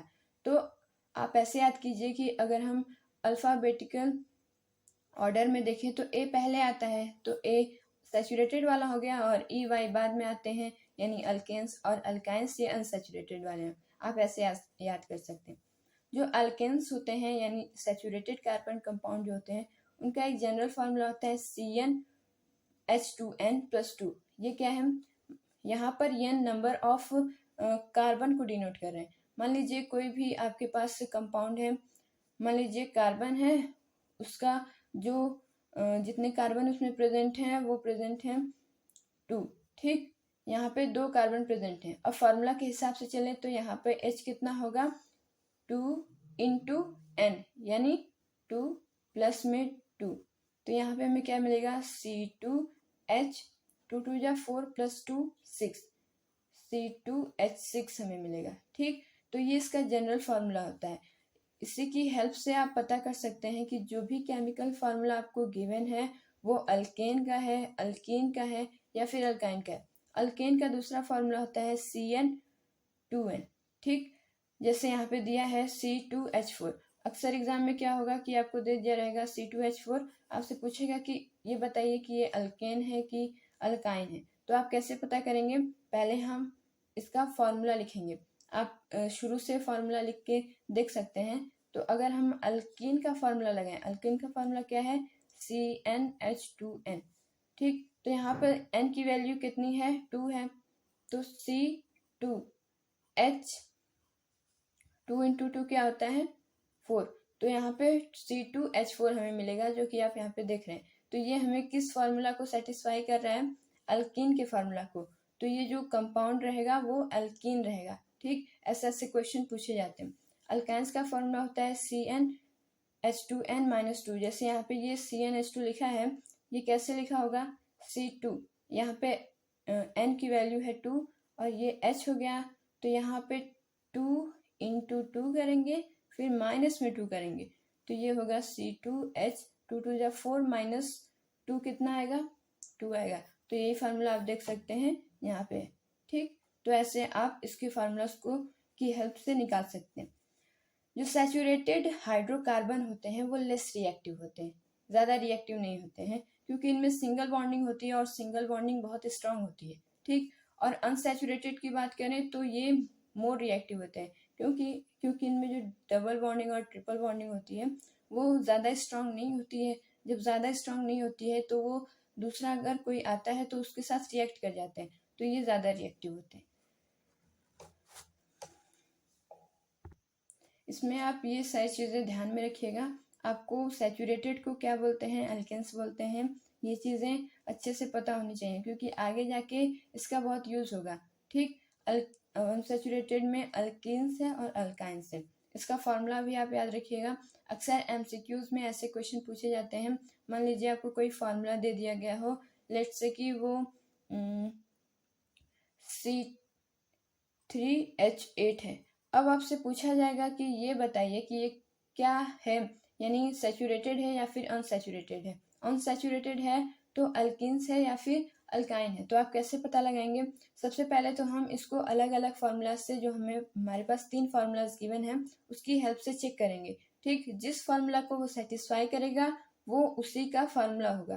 तो अगर हम इस पर अल्केन का फार्मूला लगाएं तो C3H 2 × 3 प्लस में 2 कितना आएगा, C3H6 + 2 8। पहली बार में ही हमारा करेक्ट हो गया। तो ये जो C3H8 है ये क्या होगा, अल्केन होगा। ऐसे करके क्वेश्चन पूछे जाते हैं, तो ये सारी चीज़ें आपको ध्यान में रखनी, ठीक। चलिए अब हम आगे बढ़ते हैं, अगले टॉपिक पे बढ़ते हैं। ये कुछ एक टेबल गिवन है जिसमें आपको यहाँ तक नंबरिंग यानी 6 तक याद करना है। वीडियो पॉज कीजिए और इसको याद कीजिए, क्योंकि इसी की हेल्प से हम आगे इसका इलेक्ट्रॉन डॉट स्ट्रक्चर बनाना सीखेंगे, जो कि इस पूरे चैप्टर में सबसे मेन पार्ट है, ठीक। तो देखिए, नंबर ऑफ कार्बन एटम, अगर 1 कार्बन एटम हो किसी भी कंपाउंड में, तो जो 1 कार्बन एटम है उसको हम बोलते हैं मिथ, 2 कार्बन एटम को हम बोलते हैं इथ, 3 कार्बन एटम को प्रॉप, 4 बट, 5 पेंट और 6 को हेक्स, 7 को हेप्ट, 8 को ऑक्ट। इसमें से आपको 6 तक याद करना है। एनसीईआरटी में यानी क्लास 10th साइंस एनसीईआरटी में हमें 6 तक ही याद करना है, हेक्स तक आप याद कर लीजिए। चलिए आगे बढ़ते हैं। अब आप अगर अपनी बुक में देखें तो पेज नंबर 64 और 65 में हमें इलेक्ट्रॉन डॉट स्ट्रक्चर बनाने के लिए सिखाया गया है। ठीक, तो सबसे पहले जो हमने आपको बताया था मिथ इथ याद करने के लिए, आई होप आपको याद हो गया होगा। तो देखिए, नंबर ऑफ कार्बन आइटम यहाँ पे 1 है, तो जो अल्केन होंगे उनके फॉर्मूला क्या होंगे, मिथेन, क्योंकि अल्केन का हम ANE लेते हैं। ठीक, तो ये 1 है तो हो गया मिथ और ये हो गया एन। ठीक, तो ये हो गया मिथेन। अब क्या आप यहाँ से इसका केमिकल फॉर्मूला बना सकते हैं। देखिए, मीथेन यानी कार्बन का नंबर है 1 है। ठीक, तो यहाँ पे 1 लिखें या ना लिखें कोई बात नहीं। अब यहाँ पे अल्केन जो होता है वो हाइड्रोकार्बन होता है, यानी ये सिर्फ कार्बन और हाइड्रोजन के बने होते हैं। तो दूसरा वाला हो जाएगा H, यहाँ पर ANE है तो इसका फॉर्मूला क्या होता है, CnH2n प्लस में 2। तो यहाँ पे n की वैल्यू 1 थी तो यहाँ पे लिखेंगे 1, तो ये 2 इंटू 1 प्लस में 2 कितना आएगा, 4। ठीक, तो यहाँ पे हो जाएगा 4। देखिए, हमने अभी कहा था ना आपको कि आप सिर्फ वर्ड देख के बता देंगे इसका केमिकल फॉर्मूला क्या होता है बिना याद किए। ठीक, चलिए आगे बढ़ते हैं। जिसका कार्बन एटम, अरे जिसमें 2 कार्बन एटम प्रेजेंट होंगे अल्केन की केस में, उसे हम बोलते हैं इथेन। 3 होंगे तो प्रोपेन, बुटेन, सबके आगे ANE लगता जाएगा विथ नंबरिंग को ध्यान में रखते हुए। 5 है तो पेंटेन, 6 है तो हेक्सेन। अब अल्केन्स की बात करें तो अल्केन्स और अल्काइंस में जो मिथीन और मिथाइन होते हैं ये नहीं बनाते हैं, यानी ये पॉसिबल नहीं होते हैं। क्यों नहीं होते हैं, क्योंकि अगर आप इसका केमिकल फॉर्मूला लिखेंगे तो आप देखेंगे कि उसमें अगर शेयरिंग होगी तो ये जो कार्बन है वो अपना ऑक्टेट पूरा नहीं कर पाएगा। तो जब ये अपना ऑक्टेट पूरा नहीं कर पाता है तो ये जो मिथीन और मिथाइन होते हैं ये पॉसिबल नहीं होते हैं। तो अगर हम आपसे पूछें कि अल्कीन का पहला मेंबर कौन है तो आप क्या बोलेंगे, इथीन। और आपसे पूछे कि अगर एल्केन का पहला मेंबर क्या है तो आप क्या बताएंगे, मीथेन, क्योंकि ये पॉसिबल होता है। ठीक, ऐसे ही अल्काइन का पहला मेंबर होगा इथाइन, क्योंकि ये होता ही नहीं है। ठीक, तो ये सारी चीज़ें आपको आई होप समझ में आई होंगी। अब हम एबल हो गए हैं इसका इलेक्ट्रॉन डॉट स्ट्रक्चर सीखने के लिए। तो electron dot structure of saturated hydrocarbons, पहले हम सैचुरेटेड हाइड्रोकार्बन्स की बात करेंगे यानी अल्केन्स की बात करेंगे। पहला गिवन है, जितने भी सारे टर्म्स यानी जितने भी सारे फार्मूलाज हमारी एनसीईआरटी में गिवन है, जैसे इथेन, प्रोपेन, मीथेन, सबकी प्रैक्टिस हम यहाँ पे करेंगे ताकि कोई भी चीज़ छूट ना पाए। ठीक, तो पहला है इथेन। आइए हम दूसरी कॉपी में समझते हैं। हमें ये कंपाउंड गिवन है इथेन। अब हमें इसका इलेक्ट्रॉन डॉट स्ट्रक्चर बनाना है। ठीक, इथेन हमको ये पता है कि ये सैचुरेटेड है, ये अल्केन है। ठीक, अब आप इसका पहले केमिकल फॉर्मूला लिखिए खुद से। ठीक, चलिए, तो ये इथ है, तो इथ यानी इसमें कार्बन नंबर क्या होगा, 2 होगा। मिथ का 1 होता है, इथ का 2 होता है। अब ये इथेन है तो ये वो वाला फॉर्मूला फॉलो करेगा, CnH2n प्लस 2। तो 2n क्या होगा, 2 2 जा 4 प्लस में 2 6। तो इसका केमिकल फॉर्मूला हो जाएगा C2H6। तो जब भी हमको इलेक्ट्रॉन डॉट स्ट्रक्चर बनाना होता है तो हम डायरेक्टली नहीं बनाते, सबसे पहले हम उसका स्ट्रक्चरल फॉर्मूला बनाते हैं। चलिए समझते पहले स्ट्रक्चरल फॉर्मूला क्या होता है। स्ट्रक्चरल फॉर्मूला, स्ट्रक्चरल फार्मूला हम इसकी बेसिस पे बनाते हैं। ऐसा इसलिए हम पहले ये करते हैं क्योंकि इससे हमें कार्बन कहाँ है, हाइड्रोजन कहाँ है, उसकी पोजीशन का पता लग जाता है। जैसे कार्बन यहाँ पे 2 है तो कार्बन को तो हम बीच ही में लिखेंगे। अब इसमें 6 हाइड्रोजन है तो सबसे पहले हम ऊपर ऐसे लिखेंगे 1 हाइड्रोजन, यहाँ पे इसको 2 और इलेक्ट्रॉन की ज़रूरत है जो कि इसको 2 और हाइड्रोजन से मिलेगी। तो इस साइड हम 1 हाइड्रोजन लिखेंगे, एक तरफ इधर। अब आप देखेंगे कि हाइड्रोजन से 1 इलेक्ट्रॉन इनको मिलता जाएगा और यहाँ से एक कार्बन से मिलेगा, तो ये अपना ऑक्टेट पूरा कर लेंगे। ठीक, ये था इनका स्ट्रक्चर फॉर्मूला। अब इधर वाला भी कुछ ऐसा ही दिखेगा। तो ऐसे करके हमें इनकी पोजीशन पता लग गई कि कौन सा कार्बन और हाइड्रोजन कहाँ कहाँ प्रेजेंट होंगे। अब इसके बाद हम बनाते हैं इलेक्ट्रॉन डॉट स्ट्रक्चर। ठीक, तो जहां जहां यहाँ पर कार्बन और हाइड्रोजन प्रेजेंट है वहीं वहीं पहले हम लिख देते हैं। मेरे साथ साथ आप भी करते चलिएगा। अब कार्बन अपने कितने इलेक्ट्रॉन को शेयर करेगा? 4 इलेक्ट्रॉन को। तो इसके चारों तरफ आप 4 इलेक्ट्रॉन को ड्रॉ कर दीजिए।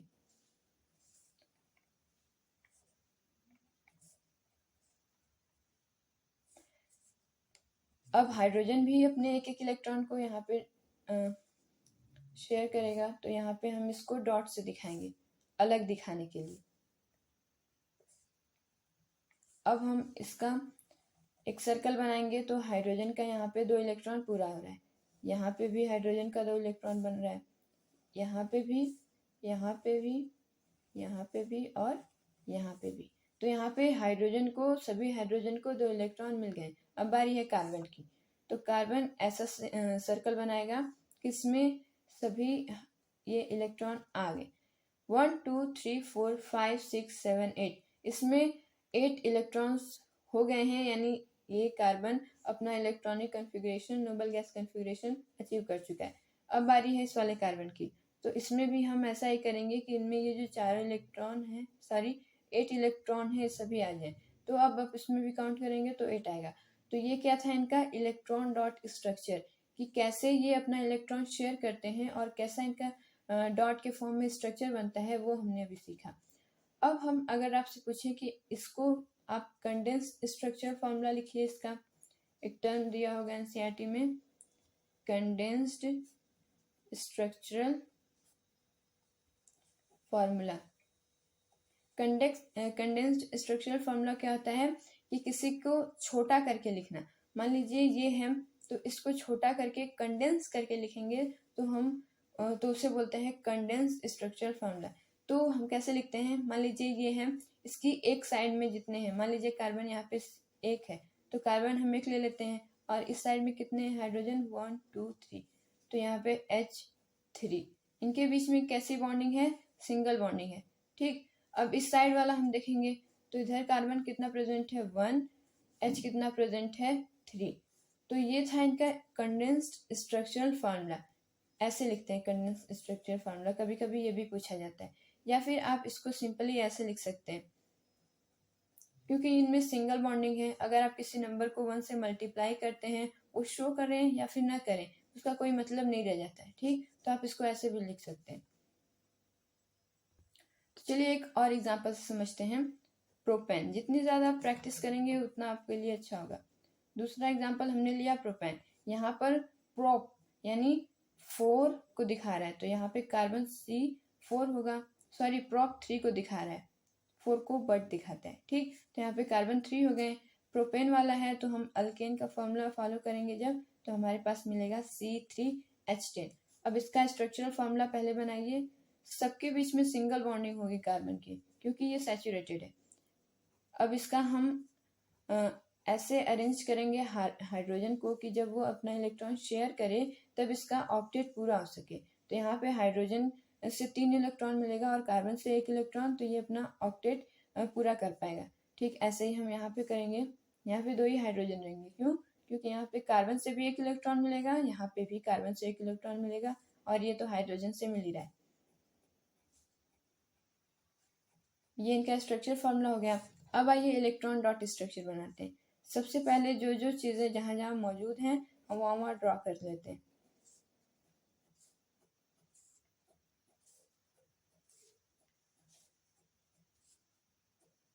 अब हाइड्रोजन के इलेक्ट्रॉन्स बनाइए, डॉट से रिप्रेजेंट हम कर रहे हैं यहाँ पे, तो सभी एक एक इलेक्ट्रॉन को शेयर करेंगे।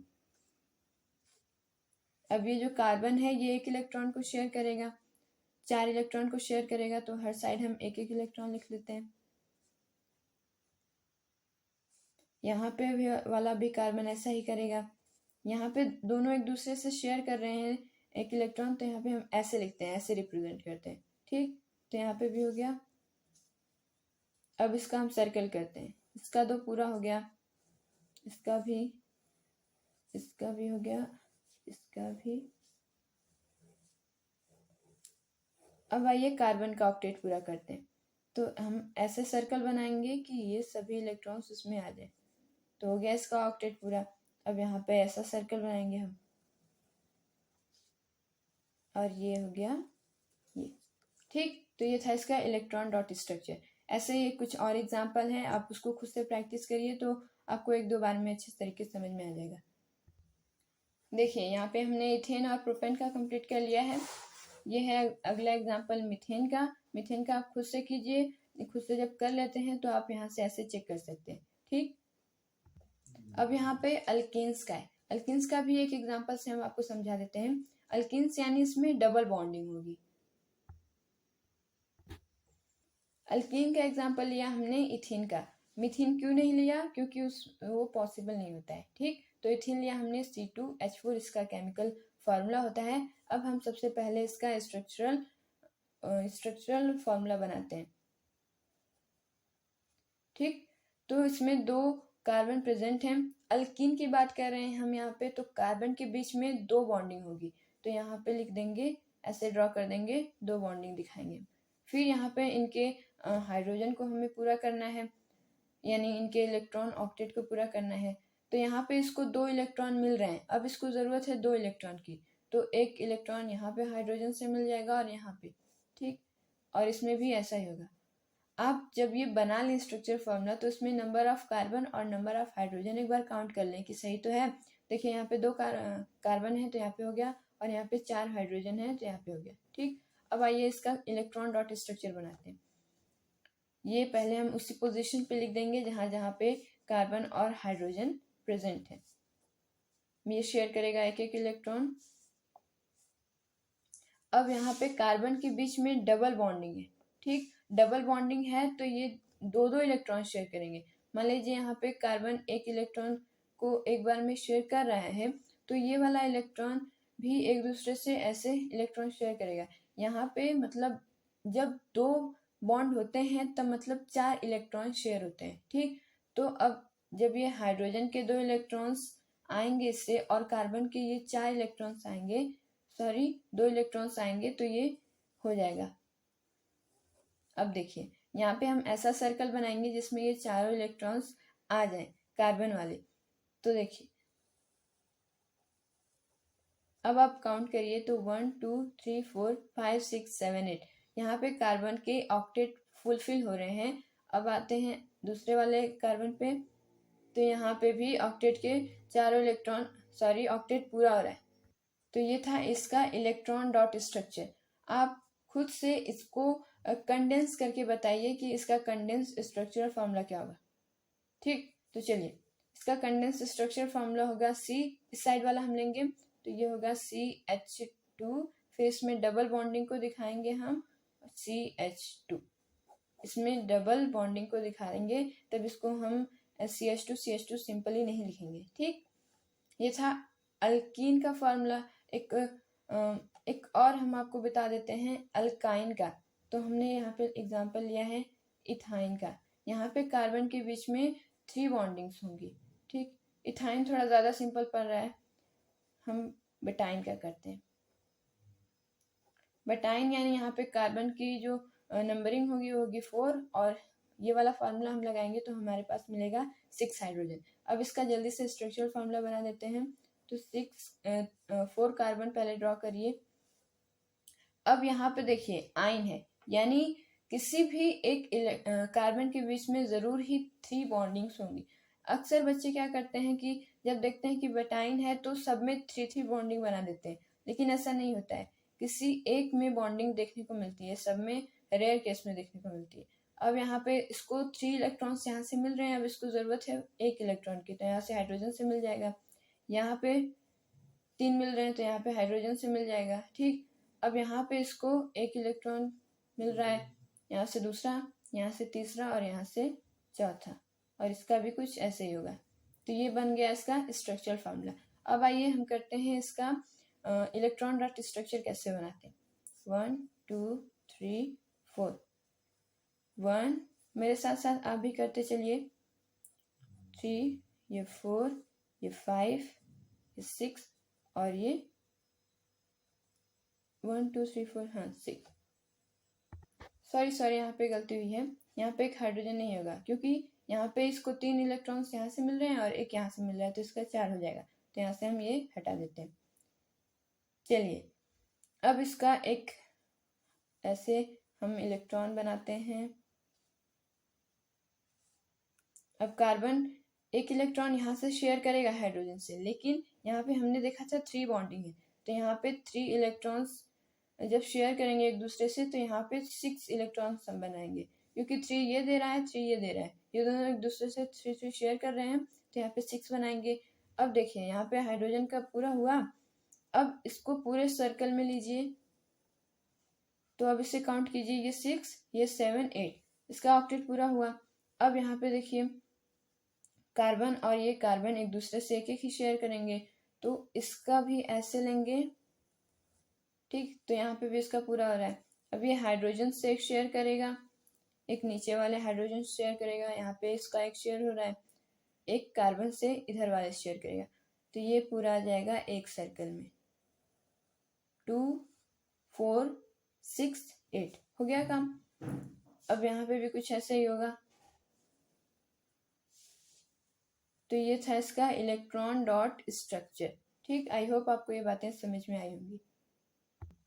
तो ये जो फार्मूलाज हमने अभी किए, जिसका इलेक्ट्रॉन डॉट स्ट्रक्चर हमने रिप्रेजेंट किया, वो सब आप यहाँ पे देख सकते हैं। यहाँ पे कुछ एक्स्ट्रा गिवन है जो आप खुद से करने की प्रैक्टिस करिए, 1-2 बार प्रैक्टिस करेंगे तो सब आपसे हो जाएगा, ठीक। और ये था अल्काइन का, ये बुटान हो गया। अब हम बढ़ते हैं carbon compounds on the basis of structure पे। आपकी बुक में एक हेडिंग गिवन होगी, चेन्स, ब्रांचेस एंड रिंग्स। उसी हेडिंग की में जो सारी चीजें हैं उसको हम पढ़ने जा रहे हैं। Carbon compounds on the basis of structure. देखिए कार्बन जब ऐसे सिंगल लॉन्ग चेन बनाता है तो उसको बोलते हैं स्ट्रेट चेन। जब वो ऐसे साइक्लिक वे में बनाता है बॉन्डिंग तो उसके बोलते हैं साइक्लिक। यहाँ पे सिंगल बॉन्डिंग है तो सैचुरेटेड बोलते हैं, या फिर इसको क्लोज रिंग भी बोलते हैं। यहाँ पे डबल बॉन्डिंग है यानी ये अनसैचुरेटेड है, और ये साइक्लिक स्ट्रक्चर बना रहा है तो इसको हम बोलेंगे साइक्लिक अनसैचुरेटेड, और इसे क्लोज्ड रिंग भी बोला जाता है। अब यहाँ पे देखिए, यहाँ पे ब्रांचिंग हुई है तो इसको ब्रांच्ड बोलते हैं। तो इनके अलग अलग तरीके से बॉन्डिंग करने पर इनके जो स्ट्रक्चर होंगे वो भी अलग अलग होंगे। तो यहाँ पे कुछ हमारी बुक में गिवन है, जैसे है cyclopentane, closed ring, cyclic compound या फिर सैचुरेटेड, ठीक। इसमें पहला एग्जांपल हमें गिवन है साइक्लोपेंटेन। इसका हमें स्ट्रक्चर फॉर्मूला और इसका हमें इलेक्ट्रॉन डॉट स्ट्रक्चर बनाना सीखना है। चलिए समझते हैं। साइक्लोपेंटेन का केमिकल फॉर्मूला है C5H10। अब आप सोच रहे होंगे कि जब ये पेंटेन है यानी अल्केन है तो इसका ये H10 कैसे आ सकता है, क्योंकि अगर ये अल्केन है तो ये जो C5 है H2N यानी 10 प्लस में 2 होना चाहिए, और इसका केमिकल फॉर्मूला होना चाहिए C2H12। लेकिन ये ऐसा क्यों नहीं है, क्यों C5H10? ऐसा इसलिए क्योंकि जब हम साइक्लिक कोई स्ट्रक्चर बनाते हैं, साइक्लिक कंपाउंड बनाते हैं, तो उसमें 2 हाइड्रोजन कम हो जाते हैं, भले ही वो पेंटेन ही क्यों न हो, यानी अल्केन ही क्यों न हो, उसमें से 2 हाइड्रोजन कम हो जाते हैं, ठीक। तो ये साइक्लोपेंटेन का फॉर्मूला है C5H10। जब भी आप कोई साइक्लिक कंपाउंड बनाइएगा तो उसमें 2 हाइड्रोजन कम कर दीजिएगा, ठीक, नहीं तो वो गलत हो जाएगा। अब हम इसका स्ट्रक्चरल फॉर्मूला बनाते हैं पहले। तो यहाँ पे 5 कार्बन है और ये पेंटेन यानी पेंटागन जैसा स्ट्रक्चर बना रहा है, तो यहाँ पे एक कार्बन ऐसे आएगा और एक ऐसे, तो यहाँ पे एक पेंटागन टाइप का स्ट्रक्चर बन रहा है यहाँ पे। अब यहाँ पे 10 हाइड्रोजन चाहिए, तो सबसे एक एक हाइड्रोजन हम ऐसे रिप्रेजेंट करते हैं, ठीक। क्यों? क्योंकि यहाँ से एक इलेक्ट्रॉन मिलेगा 2, यहाँ से 3, यहाँ से 4, इसका ऑक्टेट पूरा हो जाएगा, और यहाँ से कार्बन से भी इसको एक एक इलेक्ट्रॉन मिल जाएगा, ठीक। ऐसे यहाँ पे भी करेंगे हम।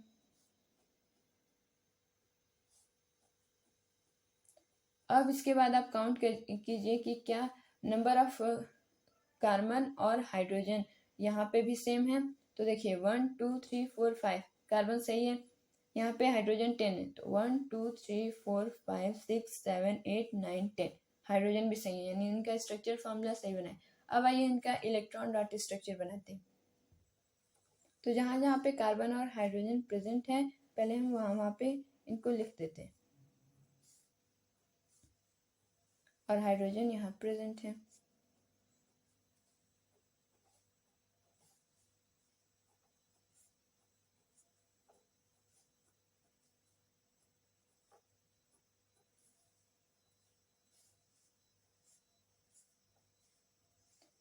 हाइड्रोजन को हम डॉट से डिनोट कर रहे हैं।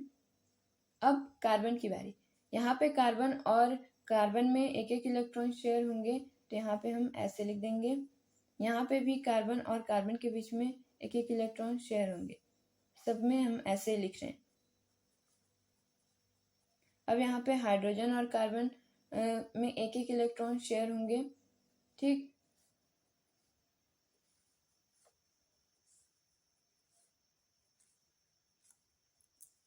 अब हम हाइड्रोजन वाले को सर्कल करते हैं पहले, यहाँ पे सबका दो दो इलेक्ट्रॉन पूरा हो जाए।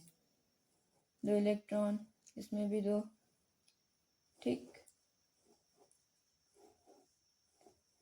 अब आप इसका कार्बन नोबल गैस कन्फिग्रेशन पूरा कराइए। तो यहाँ पे हम ऐसा सर्कल बनाएंगे जिसमें ये दोनों इलेक्ट्रॉन और ये 8 इलेक्ट्रॉन आ सके। तो यहाँ पे हम ऐसे करेंगे, तो ये हो गया 8 इलेक्ट्रॉन। अब ऐसे ही हम दूसरे वाले कार्बन में भी करेंगे, तो देखिए इसमें भी पूरा हो रहा है 8 इलेक्ट्रॉन, ये इसमें भी हो रहा है, ठीक। नीचे वाले का करते हैं, और ये लास्ट, यहाँ पे सबका इलेक्ट्रॉन यानी उसका ऑक्टेट पूरा हो रहा है, ठीक। तो ये था इसका इलेक्ट्रॉन डॉट स्ट्रक्चर। अक्सर इसका इनका ये जो क्लोज्ड रिंग होते हैं, इनका ये स्ट्रक्चर फॉर्मूला पूछा जाता है। इलेक्ट्रॉन डॉट स्ट्रक्चर बहुत कम ही पूछा जाता है, ठीक। तो आप इसकी प्रैक्टिस अच्छे से कीजिए। तो यहाँ पे साइक्लिक पेंटेन जो भी हमने बनाया, और यहाँ पे क्यों नहीं होता है, क्यों यहाँ पे 2 हाइड्रोजन कम हो जाता है। यहाँ पे 10 क्यों है, क्योंकि साइक्लिक पेंटेन में या फिर साइक्लिक कंपाउंड जितने भी होते हैं उनमें 2 हाइड्रोजन कम हो जाता है, इसलिए यहाँ पे इसका फॉर्मूला 10, ठीक। ये था स्ट्रक्चर फॉर्मूला। ऐसे यहाँ पे भी गिवन है साइक्लोहेक्सेन, इसका फॉर्मूला आप लिखेंगे तो C6H12 होगा, और इसका स्ट्रक्चर फॉर्मूला कुछ इस तरीके का होगा, साइक्लोप्रोपेन, साइक्लोबुटेन। ये सारी चीज़ें आप खुद से प्रैक्टिस करिए, फिर इससे मैच कर लीजिएगा। अब आते हैं साइक्लिक अनसैचुरेटेड कंपाउंड में। हमारी एनसीईआरटी बुक में क्लास 10th साइंस में साइक्लिक अनसैचुरेटेड कंपाउंड का सिर्फ एक एग्जाम्पल दिया गया है, बेंजीन का। तो हमें सिर्फ बेंजीन के बारे में ही पढ़ना है, उसका स्ट्रक्चर फार्मूला देखना है, बाकी दूसरी चीज़ें नहीं देखनी। तो बेंजीन का केमिकल फार्मूला होता है C6H6, और इसका जो स्ट्रक्चर फार्मूला होता है आप यहाँ पे देख सकते हैं, ठीक। इसमें जो डबल बॉन्डिंग होती है, क्योंकि अनसैचुरेटेड है तो इसमें बॉन्डिंग या तो डबल होगी या फिर ट्रिपल होगी, तो यहाँ पे डबल बॉन्डिंग होती है। और ये जो बॉन्डिंग होती है वो अल्टरनेट करके होती है। अल्टरनेट करके मतलब यानी पहले यहाँ पे बॉन्डिंग होगी, फिर यहाँ पे छोड़ दिया जाएगा, फिर यहाँ पे एक बॉन्डिंग होगी, यहाँ पे छोड़ देंगे, ऐसे अल्टरनेट करके होती है, ठीक। तो ये है इसका स्ट्रक्चर फॉर्मूला। अब आते हैं आइसोमेरिज्म। ये क्या होता है? It is a phenomena in which more than one compound have the same molecular formula but different structure. ये एक ऐसा फिनोमिना होता है जिसमें एक ही कंपाउंड के सेम मॉलिक्यूलर फॉर्मूला होते हैं, लेकिन उनका स्ट्रक्चर जो होता है वो डिफरेंट होता है। कैसे? यहाँ पे आप फिगर देख सकते हैं। जैसे यहाँ पे सबका केमिकल फार्मूला आप देखेंगे तो एक ही है, C5H12, लेकिन इनका जो स्ट्रक्चर है वो डिफरेंट है। जैसे यहाँ पे देख रहे हैं इसका डिफरेंट स्ट्रक्चर है, यहाँ पे कार्बन ब्रांच्ड है, यहाँ पे भी, ठीक। तो ऐसे ही फिनोमिना जिसमें मॉलिक्यूल्स का यानी किसी भी कंपाउंड का मॉलिक्यूलर फार्मूला सेम होता है लेकिन उनका स्ट्रक्चर डिफरेंट होता है, उसी को बोलते हैं आइसोमेरिज्म। C2H12 ये पेंटेन है। पेंटेन के 3 पॉसिबल आइसोमर्स होते हैं। ये टेबल आप याद कर लीजिए। मीथेन, इथेन, प्रोपेन के कोई भी पॉसिबल आइसोमर्स नहीं होते हैं, क्योंकि जब आप इनको ड्रॉ करेंगे तो या तो वो अपने ऑक्टेट को फुलफिल नहीं कर पाएंगे, या फिर जैसे यहाँ पे मीथेन यानी कार्बन सिर्फ एक ही है, तो कार्बन का अगर हम दूसरा स्ट्रक्चर बनाना भी चाहें तो नहीं बन पाएगा। ऐसे ही ये है कार्बन, अब आप कार्बन को ऐसे लिखे चाहे ऐसे, बात तो एक ही है। इसी वजह से इनका जो आइसोमर होता है वो पॉसिबल नहीं होता है। लेकिन बुटेन का होता है। बुटेन में 2 पॉसिबल आइसोमर्स होते हैं, पेंटेन के 3 पॉसिबल आइसोमर्स होते हैं जो हमने ऊपर देखा अभी, और हेक्सेन के 5 पॉसिबल आइसोमर्स होते हैं। Let us take another example. जैसे बुटेन है, इसका आइसोमर्स क्या है, 2 पॉसिबल आइसोमर्स हैं। तो एग्जाम में आपसे पूछ लिया जाएगा कि बुटेन के 2 पॉसिबल आइसोमर्स को ड्रॉ करिए, उनके स्ट्रक्चर को। तो स्ट्रक्चर ध्यान में रखिएगा, ऐसे इनको ड्रॉ करते हैं। बुटेन यानी 4 कार्बन प्रेजेंट है और एन यानी सिंगल बॉन्डिंग होगी सब में, तो ये हो गया पहला स्ट्रक्चर और ये हो गया दूसरा। अब आप देखिए तो एन, ये जो पहला होता है ना, इसको बोलते हैं एन बुटेन, जो स्ट्रेट चेन में बनता है। पहले आइसोमर को बोलते हैं एन बुटेन। जैसे पेंटेन में आपने देखा, उसमें भी जो पहला वाला होगा उसको बोलते हैं एन बुटेन, एन पेंटेन। ठीक, अब देखिए इसमें इसको बोलते हैं आइसोबुटेन, ये ब्रांच है। N butane and isobutane are the possible isomers of butane. देखिए बुटेन के 2 पॉसिबल आइसोमर्स होते हैं। अगर आपसे नेमिंग पूछी जाए तो आप बताएंगे एन बुटेन और आइसोबुटेन। ऐसे ही पेंटेन का है 3 पॉसिबल आइसोमर्स। इसमें देखिए आप, ये पहला स्ट्रक्चर है, ये दूसरा है, ये तीसरा है। इसको बोलते हैं एन पेटेन, इसको बोलेंगे आइसोपेंटेन और इसको बोलेंगे तीसरे वाले को नियोपेंटेन। ठीक, तो एन पेटेन, आइसोपेंटेन और नियोपेंटेन ये पेंटेन के आइसोमर्स हैं। चलिए आगे बढ़ते हैं। अगला टॉपिक है हमारा will you be my friend. इसमें क्या गिवन है, in hydrogen carbon chain one or more hydrogen can be replaced by these elements such that valency of carbon remains satisfied। इसमें क्या होता है, कोई एक हाइड्रोकार्बन चेन है। हाइड्रोकार्बन यानी उसमें हाइड्रोजन और कार्बन ही प्रेजेंट होंगे। लेट्स से कि ऐसे कोई चेन बनी होगी हाइड्रोजन कार्बन की। इसमें क्या बोला गया है कि इसमें क्या होता है कि वन और more hydrogen can be replaced by this atoms. दूसरे एलिमेंट्स, कोई दूसरा एलिमेंट आएगा, मान लीजिए क्लोरीन, ठीक, तो वो इसको रिप्लेस कर देगा हाइड्रोजन को, या तो वो एक हाइड्रोजन को करे या फिर दूसरे हाइड्रोजन को। अब रिप्लेस करने के बाद ये उसकी कार्बन को सेटिस्फाई करेगा। इसका मतलब क्या है कि जितना इलेक्ट्रॉन्स हाइड्रोजन कार्बन को दे रहा था, उतना ही इलेक्ट्रॉन क्लोरीन भी कार्बन को देगा। ठीक, in such compound the element replacing hydrogen is refers to as a heterocarbon. मान लीजिए क्लोरीन ने हाइड्रोजन को यहाँ पे रिप्लेस किया, तो जो रिप्लेस करने वाला होता है उसको हम बोलते हैं हेट्रो एटम्स। हेट्रो एटम्स यहाँ पे क्लोरीन है। ठीक, देखिए यहाँ पे हमने स्ट्रक्चर फॉर्मूला ड्रॉ किया है किसी भी एक कंपाउंड का।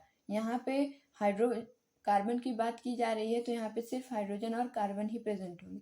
अब इसमें बोला गया है कि हाइड्रोजन को किसी दूसरे एलिमेंट द्वारा रिप्लेस किया जाता है। तो यहाँ पे हमने क्लोरीन का एग्जांपल लिया, तो क्लोरीन जब इसको रिप्लेस करेगा तो ये इसके साथ मिलके एक नया कंपाउंड बनाएगा। ठीक, लेकिन जब ये क्लोरीन इसको रिप्लेस करेगा तो कार्बन की एक शर्त होती है कि जो चीज़ें उसको हाइड्रोजन से मिल रही हैं वही उसको क्लोरीन से मिलनी चाहिए, तभी वे इसको हाइड्रोजन को रिप्लेस करने देगा। ठीक, तो अगर क्लोरीन भी इसको एक हाइड्रोजन देता है, शेयर करता है, तभी ये इसको रिप्लेस होने देगा, वरना नहीं। तो यहाँ पे लिखा है रिमेन सेटिस्फाइड। ठीक, और यहाँ पे क्लोरीन है hetero atom. This hetero atoms and the group containing this confer specific property to the compound regardless of the length and nature of carbon chain and hence called functional group। ये जो hetero atoms हैं, या तो ये अकेले आते हैं या फिर ये ग्रुप में आते हैं। तो ये जो कंपाउंड है उसको एक स्पेशल प्रॉपर्टी देते हैं regardless of length and nature of carbon chain, और इसी को बोलते हैं हेट्रो एटम, या फिर जो ग्रुप ऑफ हेट्रो एटम होंगे उन्हीं को बोलते हैं functional group. Okay, some functional group in carbon compound. Carbon compound के ये कुछ स्पेशल फंक्शनल ग्रुप हैं। जैसे ये यहाँ पे दिया है हेट्रो एटम्स। हेट्रो एटम्स यानी ये हाइड्रोजन को हाइड्रोकार्बन में से रिप्लेस करेंगे। जैसे एग्जांपल है क्लोरीन, ब्रोमाइन, फ्लोरीन और आयोडीन। देखिए जो क्लोरीन होते हैं इनको हम ऐसे, इनके लिए हम ये प्रीफिक्स लगाते हैं क्लोरो। ब्रोमीन के लिए हम ब्रोमो लगाते हैं, फ्लोरीन के लिए हम फ्लोरो लगाते हैं और आयोडीन के लिए हम आयोडो लगाते हैं। ठीक, ये कहाँ पे लगाया जाता है, इसका यूज़ कैसे किया जाता है, इसको हम अभी आगे पढ़ेंगे। अब इनका फार्मूला क्या यूज़ किया जाता है, ये बॉन्डिंग है, माइनस का साइन नहीं है, ये बॉन्डिंग है। मान लीजिए हाइड्रोजन को यहाँ पे रिप्लेस जब पीछे किया गया था, यहाँ पे क्लोरीन को रिप्लेस किया जा रहा है, तो ये बॉन्डिंग यहाँ पे इससे जुड़ जाएगी हाइड्रोजन सेट की। ठीक, तो ये क्लोरीन की बॉन्डिंग हो गई। ऐसे ऐसे इनका फंक्शनल ग्रुप होता है, फार्मूला होता है ये। अब एक और हेटेरो आइटम है ऑक्सीजन। ऑक्सीजन के ये 3 क्लास ऑफ कंपाउंड हैं। जैसे अल्कोहल है, अल्कोहल में ऑक्सीजन में सफिक्स लगेगा, इनमें प्रीफिक्स लग रहा है, इनमें सफिक्स लगेगा यानी पीछे लगेगा। अल्कोहल का ये जो OL है सिर्फ ये सफिक्स लगेगा। एल्डिहाइड का A और L ये लगता है, एल्डिहाइड का Al लगता है। और इसका ये जो फंक्शनल ग्रुप का फार्मूला है ये भी ध्यान में रखना है आपको। तो अल्कोहल का OH, एल्हाइड का CHO, ठीक, केटोन का ऑन लगता है ONE, इसका केमिकल फार्मूला ये हो गया। और कार्बोक्सिलिक एसिड, इसका आयोक एसिड सफिक्स लगता है, जिसका ये केमिकल फार्मूला हो गया। अब इस बेसिस पे इनकी नेमिंग कैसे की जाती है आइए समझते हैं। यहाँ पर हमारे पास कोई एक स्ट्रक्चर फार्मूला गिवन है, यहाँ पर कार्बन 3 प्रेजेंट है यहाँ पे। ठीक, अब यहाँ पे गिवन है OH, यहाँ पे OH हमें ये डिनोट कर रहा है कि इसमें अल्कोहल वाला जुड़ा हुआ है, अल्कोहल का फार्मूला यहाँ पे जुड़ा हुआ है। तब हम इसका नेमिंग कैसे करेंगे समझिए। पेरेंट चेन में प्रोपेन और OH, पेरेंट चेन से हमें क्या दिख रहा है कि यहाँ पे 3 कार्बन प्रेजेंट है, 3 नंबर ऑफ कार्बन प्रेजेंट होते हैं तो उनको बोलते हैं हम प्रोप। और इसमें सिंगल बॉन्डिंग है तो ये हो गया प्रोपेन। और OH डिनोट कर रहा है अल्कोहल को, अल्कोहल के लिए जो सफिक्स लगता है वो होता है OL। अब प्रोपेन और OL ये दोनों एक दूसरे से कंबाइन है। ठीक, तो प्रोपेन का या फिर किसी भी का जो होता है वो ई वाला हम हटा देते हैं और OL इससे जुड़ जाएगा तो क्या होगा प्रोपेनल। तो क्वेश्चन कैसे पूछे जाते हैं, मान लीजिए आपको कोई स्ट्रक्चर फॉर्मूला गिवन हो और आपसे पूछा जाए कि इसका नेमिंग कीजिए, इसका नेम क्या होगा। तो सबसे पहले तो आप देखेंगे कि ये जो कार्बन है पेरेंट चेन जो है उसमें कितने नंबर ऑफ कार्बन प्रेजेंट है, इसमें 3 प्रेजेंट है तो हमने इसको प्रोपेन बोला। और OH डिनोट करता है अल्कोहल के लिए जिसके लिए सफिक्स लगता है OL, तो प्रोपेन प्लस OL हो गया प्रोपेनॉल, ये इसका नेम। ठीक ठीक, ऐसे इससे भी समझते हैं हम। यहाँ पे पेरेंट चेन में कितने कार्बन है, 3 कार्बन है तो ये हो गया प्रोपेन। अब ये वाला फार्मूला यानी ये हिस्सा इसका क्या डिनोट करता है, कार्बोक्सिलिक एसिड जिसका सफिक्स लगता है ऑइक एसिड, तो प्रोपेन प्लस में ऑइक एसिड हो जाएगा प्रोपेनाइक एसिड। आई बात समझ में, तो ऐसे नेमिंग करते हैं। अब यहाँ पे क्वेश्चन है ड्रॉ इथेनॉल एंड प्रोपेन। आपको इथेनॉल, इथेनॉल इथिन नहीं इथेनॉल और प्रोपेनॉल यानी इसमें केटोन वाला लगेगा तो आपको ये दोनों ड्रॉ करना है। ऐसे क्वेश्चन पूछे जाते हैं, या तो आपको इथेनॉल ड्रॉ करने को पूछा जाता है, प्रोपेन ड्रॉ करने को बोला जाता है, इथेनॉइक एसिड ऐसे करके। ठीक, तो यहाँ पे देखिए, यहाँ पे इथ डिनोट कर रहा है 2 कार्बन एटम को और यहाँ पे 2 कार्बन एटम प्रेजेंट है। अब यहाँ पे OL क्या शो करेगा कि यहाँ पे एक बॉन्डिंग हाइड्रोक्साइड आयन से होगी। ठीक, तो यहाँ पे इनका ये ऑक्टेट पूरा करने के लिए हमने ऐसे हाइड्रोजन को अरेंज कर दिया है। तो इसका कंडेंस स्ट्रक्चर फॉर्मूला क्या हो जाएगा, एक साइड का लेंगे CH3 फिर CH2 फिर बॉन्डिंग होगी OH की। ठीक, ऐसे प्रोपेन का बनाना रहेगा हमें तो प्रोप 3 कार्बन को डिनोट कर रहा है तो यहाँ पे हो जाएगा। अब यहाँ पे आप देखेंगे कि जो केटोन वाला होता है वो हमेशा बीच में आता है, तो जब भी इसका केमिकल फार्मूला आप लिखें तो इसको साइड में न लिखिएगा। ठीक, क्योंकि केटोन वाले हमेशा बीच में ही होते हैं, क्योंकि जब ये अगर किनारे जुड़ेंगे तब वे केटोन ना होके अल्डिहाइड में बदल जाते हैं, ये रीज़न होता है। ठीक, इसीलिए जब भी हम इसका केमिकल फार्मूला लेते हैं जिसमें ON यानी केटोन होता है उसको हम बीच में ऐसे लिखते हैं। ठीक, तो ये हो गया। इथेनॉइक एसिड है, इसका भी स्ट्रक्चर फार्मूला कुछ इस तरह तरीके से होगा। मेथेनॉइक एसिड, जो आंट स्टिंग होती है, यानी जब चींटी काटती है तो वो हमारे हाथ में कुछ एसिड रिलीज करती है, उस एसिड को बोलते हैं मिथेनोइक एसिड। अब आप देखिए इसका स्ट्रक्चर फॉर्मूला कैसे बना है। ऑइक एसिड है तो ये वाला होगा हिस्सा इसका OOH, ठीक। और यहाँ पे हाइड्रोजन एक, यहाँ पे डबल बॉन्डिंग है, यहाँ पे सिंगल, तो यहाँ से 4 इलेक्ट्रॉन इसको मिल रहे हैं, यहाँ से भी वही केस है, ठीक। तो इसका जो ऑक्टेट है पूरा हो रहा है, तो ये फॉर्मूला सही है। तो HCOOH मेथनोइक एसिड का केमिकल फार्मूला होता है। ऐसे आप इसका केमिकल फार्मूला भी निकाल सकते हैं। अब इसमें आप देखें तो हाइड्रोजन वाला डिसाइड फिजिकल प्रॉपर्टी, इसमें जो हाइड्रोजन वाला पार्ट होता है वो डिसाइड करता है किसी भी कंपाउंड की फिजिकल प्रॉपर्टी को। लेकिन ये जो फंक्शनल ग्रुप होता है, जैसे क्लोरीन हो गया, ब्रोमो हो गया Br, और ये ऑइक एसिड, ठीक, OL अल्कोहल का, ये जो फंक्शनल ग्रुप होते हैं ये केमिकल प्रॉपर्टी को डिनोट करते हैं। अब आप बताइए कि ये इसका नेम क्या होगा। यहाँ पे देखिए 1 2 3, ठीक। तो यहाँ पे इसका नेम है क्लोरोप्रोपेन। एक बात याद रखिएगा कि जो भी कंपाउंड होता है, उस हाइड्रोजन कार्बन की बात कर रहे हैं हम, उसमें जो ये वाला पार्ट होता है फंक्शनल ग्रुप को छोड़ के, वो वाला फिजिकल प्रॉपर्टी को डिसाइड करता है, और जो फंक्शनल ग्रुप वाला होता है वो केमिकल प्रॉपर्टी को डिसाइड करता है। अब आते हैं, आगे बढ़ते हैं। अगला टॉपिक है हमारी बुक में होमोलोगस सीरीज।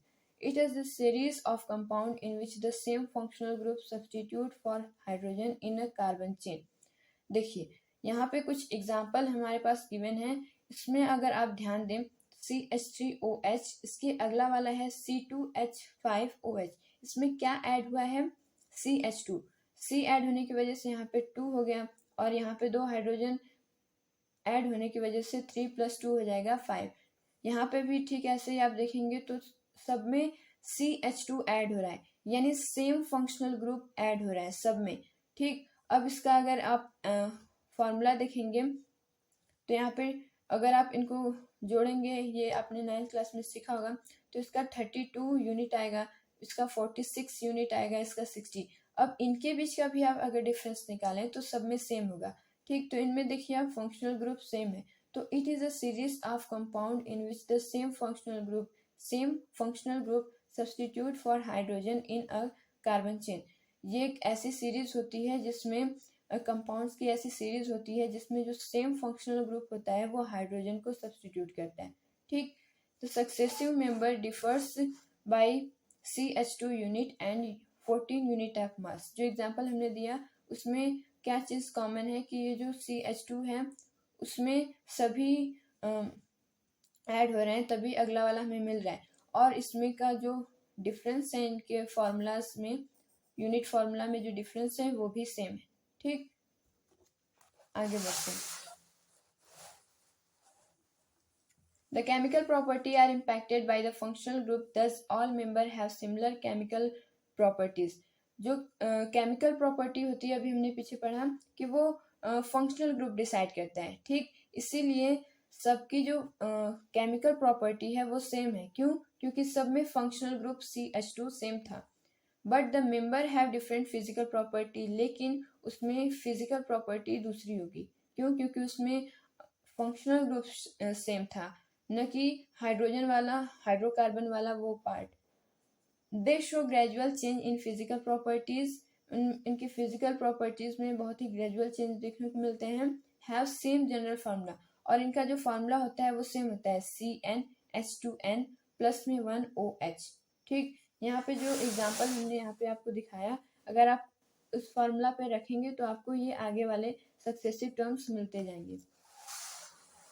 अब बढ़ते हैं अपनी अगली टॉपिक की तरफ, chemical properties of carbon compound.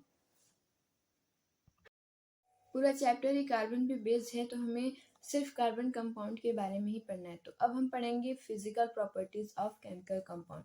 इसमें हमें इसकी 4 फिजिकल प्रॉपर्टीज पढ़ना है। पहला है कंबशन, दूसरा ऑक्सीडेशन, तीसरा एडिशन रिएक्शन, और चौथा है सब्सटीट्यूशन रिएक्शन। ये कुछ रिएक्शंस हैं जो हमें इसकी केमिकल प्रॉपर्टी वाले टॉपिक में पढ़ना है, ठीक। पहला है कंबशन। कंबशन आप पहले से जानते हैं, carbon in its allotropic forms bond in oxygen to give carbon dioxide along with the release of heat। ये जो कार्बन होता है वो ऑक्सीजन की प्रेजेंस में जब बर्न होता है तब वो कार्बन डाइऑक्साइड और बहुत ही लार्ज क्वांटिटी में हीट और लाइट को रिलीज करता है। ठीक, ये कंबशन है, कंबशन यानी burning in the presence of oxygen. ठीक, most carbon compounds also release a large amount of heat and light on burning. और जितने भी सारे कंपाउंड्स होते हैं उनमें से मोस्टली कार्बन कंपाउंड को जब बर्न किया जाता है तब वो लार्ज अमाउंट में हीट और लाइट रिलीज करते हैं। यही रीज़न होता है कि हम कोल का या फिर किसी भी कार्बन कंपाउंड जैसे पेट्रोलियम इनका एज अ फ्यूल यूज़ करते हैं। ठीक, that's why we use it as a fuel. जैसे सबसे अच्छा एग्जांपल है कोल का।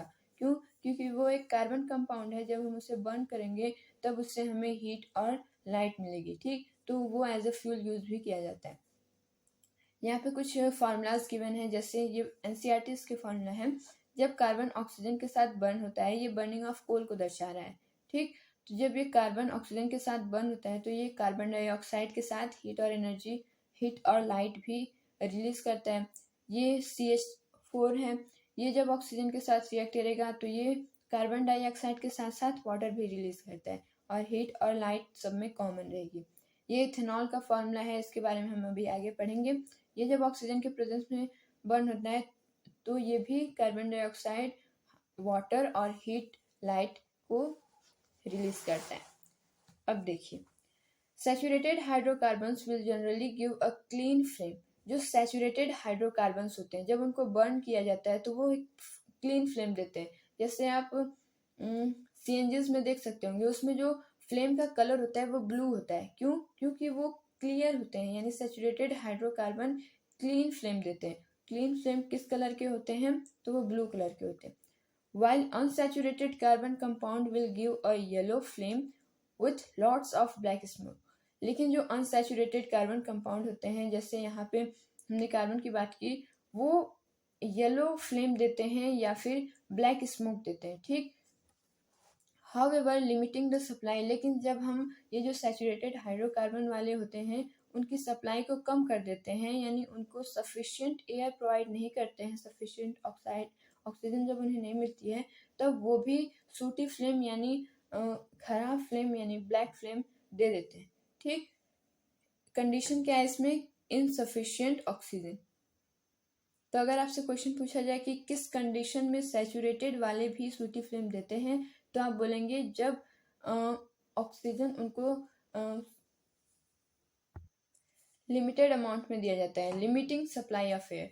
ठीक, इसमें आप एनसीईआरटी पढ़ेंगे, जैसे 2 बॉक्सेस दिए गए हैं, डू यू नो और मोर टू नो, वो सारी चीज़ें आप पढ़ेंगे तो उससे आपको कुछ ज़्यादा जानने में मदद मिलेगी। ओके, अगला रिएक्शन है ऑक्सीजन। ऑक्सीजन यानी ऑक्सीडेशन यानी एडिशन ऑफ ऑक्सीजन और रिमूवल ऑफ हाइड्रोजन। तो अल्कोहल कैन बी कन्वर्टेड, इसमें हमें अल्कोहल का एग्जांपल दिया गया है जिसमें हमें उसका एक फॉर्म इथेनॉल के बारे में पढ़ना है। तो alcohol can be converted to carboxylic acid by oxidizing them using alkaline potassium permanganate और एसिडिफाइड पोटेशियम डाइक्रोमेट।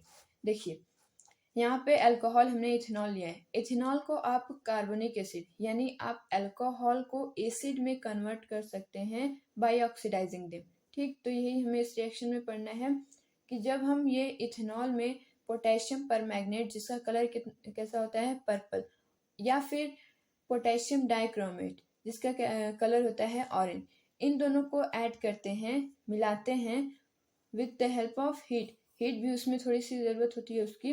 तो ये क्या करते हैं कि इथेनॉल जो कि एक अल्कोहल है उसको एसिड में चेंज कर देते हैं, इथेनॉइक एसिड में, CH3CH2OH। जब इससे मान लीजिए ये वाला जुड़ रहा है KMnO4, तब क्या होता है कि ये इसको एसिड में चेंज कर देता है और ये बन जाता है CH3COOH और इसको हम बोलते हैं इथेनॉइक एसिड। ये केमिकल रिएक्शंस जितने गिवन हैं सभी टॉपिक्स में, जैसे ऑक्सीडेशन हो गया, एडिशनल रिएक्शन हो गया, सब में आपको ध्यान में रखना है, इससे बहुत चांसेस होते हैं क्वेश्चन पूछे जाने के। ठीक, तो ये जो पोटेशियम परमैंगनेट और पोटेशियम डाइक्लोरोमेट है, ये ऑक्सीडाइजिंग एजेंट है। क्या करते हैं कि ये इसको ऑक्सीडाइज कर देते हैं, ऑक्सीडाइज जब कर देते हैं तो इसमें ये एसिड में चेंज हो जाता है। तो इसमें हमें ऑक्सीडेशन में ये केमिकल रिएक्शन पढ़नी थी। अब बात करते हैं एडिशन रिएक्शन की। Unsaturated hydrocarbons add hydrogen in the presence of catalyst such as palladium, जिसका केमिकल फार्मूला होता है Pd, और निकल, केमिकल फार्मूला क्या है इसका Ni, to give saturated hydrocarbon. Additional reaction में ये जो अनसैचुरेटेड वाले हैं उनको चेंज कर दिया जाता है सैचुरेटेड हाइड्रोकार्बन में। कैसे? हाइड्रोजन को ऐड करके इन the presence of catalyst. Catalyst आपने बायो में पढ़ा होगा चैप्टर 6 लाइफ प्रोसेस में, उसमें आपने देखा होगा बायोलॉजिकल कैटलिस्ट। ये क्या करते हैं कि जो रिएक्शन या फिर किसी की रेट होती है उसको बढ़ाने का काम करते हैं। तो यहाँ पे भी कैटलिस्ट यूज होता है। कैटलिस्ट क्या होता है? Substances that cause a reaction to occur और proceed at a different rate without the reaction itself being affected. ये सीबीएसई ने पूछा था कैटलिस्ट को एक बार 1 नंबर में डिफाइन करने के लिए। तो आप ये डिफिनेशन लिख दिया जाएगा कि ऐसे सब्सटेंसेस जो कि जो रिएक्शन होती है उसको डिफरेंट रेट पे पहुंचा देते हैं, यानी उसमें मदद करते हैं बिना खुद को अफेक्ट किए, ऐसे सब्सटेंसेस को कैटलिस्ट बोलते हैं। तो एडिशन रिएक्शन में हमने क्या पढ़ा? अनसैचुरेटेड को हम कैटलिस्ट की प्रेजेंस में, कैटलिस्ट यहाँ पे प्लेडियम और निकल है, इनकी प्रेजेंस में हम हाइड्रोजन ऐड करते हैं अनसैचुरेटेड वाले में, और जिसकी वजह से ये सैचुरेटेड हाइड्रोकार्बन में चेंज हो जाता है। यहाँ पे एक रिलेशन दिया गया है, जैसे ये आप देख सकते हैं, जब हमने अनसैचुरेटेड वाले को, यहाँ पे डबल बॉन्डिंग है तो हमें पता है कि ये अनसैचुरेटेड है, ठीक। इसमें जब हमने हाइड्रोजन को ऐड किया bye the help of catalyst, तो यहाँ पे आप देखेंगे कि ये सैचुरेटेड वाले बन जाता है। देखिए यहाँ पे सब में सिंगल बॉन्डिंग है, ठीक। तो एडिशनल रिएक्शन ये था। Vegetables oils are converted into vegetable ghee using this process. इसी प्रोसेस का यूज करके जो वेजिटेबल ऑयल्स होते हैं उनको वेजिटेबल घी, यानी डालडा नाम आपने सुना है, वो वेजिटेबल घी होता है, ठीक। वो सैचुरेटेड होता है। तो यहाँ पे भी एक एग्जांपल आप लिख सकते हैं कि वेजिटेबल ऑयल को जब हम हाइड्रोजन से ऐड करके निकल के प्रेजेंस में वेजिटेबल घी में से बनाते हैं तो वो सैचुरेटेड, अनसैचुरेटेड से सैचुरेटेड हो जाता है। ऐसा हम इसलिए करते हैं क्योंकि इससे ये सॉलिड में कन्वर्ट हो जाता है, ठीक। तो उसको ट्रांसपोर्टेशन में हेल्प होती है इसलिए। और ये जो डालडा होते हैं वो हेल्दी होते हैं। अब आते हैं चौथे रिएक्शन की तरफ, सब्स्टिट्यूशन रिएक्शन। नाम से समझ में आ रहा है इसमें कुछ किसी को सब्स्टिट्यूट करेगा, ठीक। आइए पढ़ते हैं। In saturated hydrocarbon the hydrogen attached to carbon can be replaced by another atom और group of atom in the presence of sunlight. इसमें क्या होता है, जो सैचुरेटेड हाइड्रोकार्बन्स होते हैं उनमें का जो हाइड्रोजन होता है, the hydrogen attached to carbon can be replaced, उनमें से हाइड्रोजन को रिप्लेस किया जा रहा है, यानी यहाँ पे इसको सब्स्टिट्यूट किया जा रहा है, इसीलिए इसको बोलते हैं सब्स्टिट्यूशन रिएक्शन, ठीक। अब इसको आप एग्जाम्पल समझिए। ये जो रिएक्शन होगा वो सनलाइट के प्रेजेंस में होगा। यहाँ पे हमने मीथेन का एग्जाम्पल लिया है, प्लस में क्लोरीन। मीथेन में 4 हाइड्रोजन प्रेजेंट है। जब हम इसको सनलाइट के प्रेजेंस में क्लोरीन से रिएक्ट कराते हैं तब क्या होता है। नीचे हमने स्ट्रक्चर फॉर्मूला ज़्यादा अच्छे से तरीके से आपको समझ में आया, ड्रॉ किया है। देखिए यहाँ पे 4 हाइड्रोजन थे। जब ये क्लोरीन आए, इसमें 2 आइटम्स हैं, एक यहाँ पे है एक यहाँ पे। ये क्लोरीन क्या करता है, इस हाइड्रोजन को रिप्लेस कर देता है। तो ये जब क्लोरीन इसको रिप्लेस करेगा तो यहाँ पे हो जाएगा, यहाँ पे ऐसे, ठीक।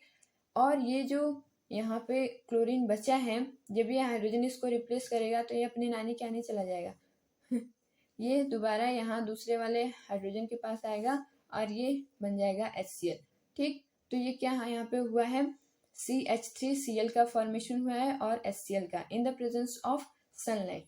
कैसे हुआ है, यहाँ पे हाइड्रोजन, हाइड्रोकार्बन में से हाइड्रोजन को रिप्लेस किया गया है। ये था चौथा रिएक्शन। तो हमें ये 4 रिएक्शन के बारे में इस केमिकल प्रॉपर्टी में पढ़ना था कार्बन कंपाउंड के। अब आते हैं अपनी अगले टॉपिक में, some important carbon compounds, ethanol and ethanoic acid. हमारी बुक में इथेनॉल और इथेनॉइक एसिड की अलग से स्पेसिफिक टॉपिक दी गई है, तो इसलिए ये काफ़ी इंपॉर्टेंट हो जाता है, तो हमें इसे अच्छे समझना होगा। प्रॉपर्टीज ऑफ इथेनॉल, अल्कोहल है ये, ठीक। इथेनॉल एक तरह का अल्कोहल होता है। ये आप ऐसे भी देख सकते हैं क्योंकि इसमें OL लगा है ना, तो ये अल्कोहल हो जाएगा। Ethanol is a liquid at room temperature. Ethanol room temperature पे लिक्विड होते हैं और ये वाटर में सॉल्युबल होते हैं। इनका यूज़ क्या क्या होता है? ये लेबोरेटरी रिएजेंट के लिए यूज़ किए जाते हैं। इनका सोप कॉस्मेटिक्स में भी यूज़ किया जाता है बनाने के लिए। अल्कोहल बेवरेजेस में तो किया ही जाएगा। इन मेडिसिन एंड टॉनिक्स, ये जो अल्कोहल होते हैं उनका मेडिसिन और टॉनिक्स में भी यूज़ किया जाता है। तो इथेनॉल का यूजेज लिखने को आपको बोले तो आप ये चारों पॉइंट्स जरूर लिखिएगा। अब यहाँ पे सब में हमें रिएक्शन पढ़नी है। तो reaction of ethanol, reaction with sodium.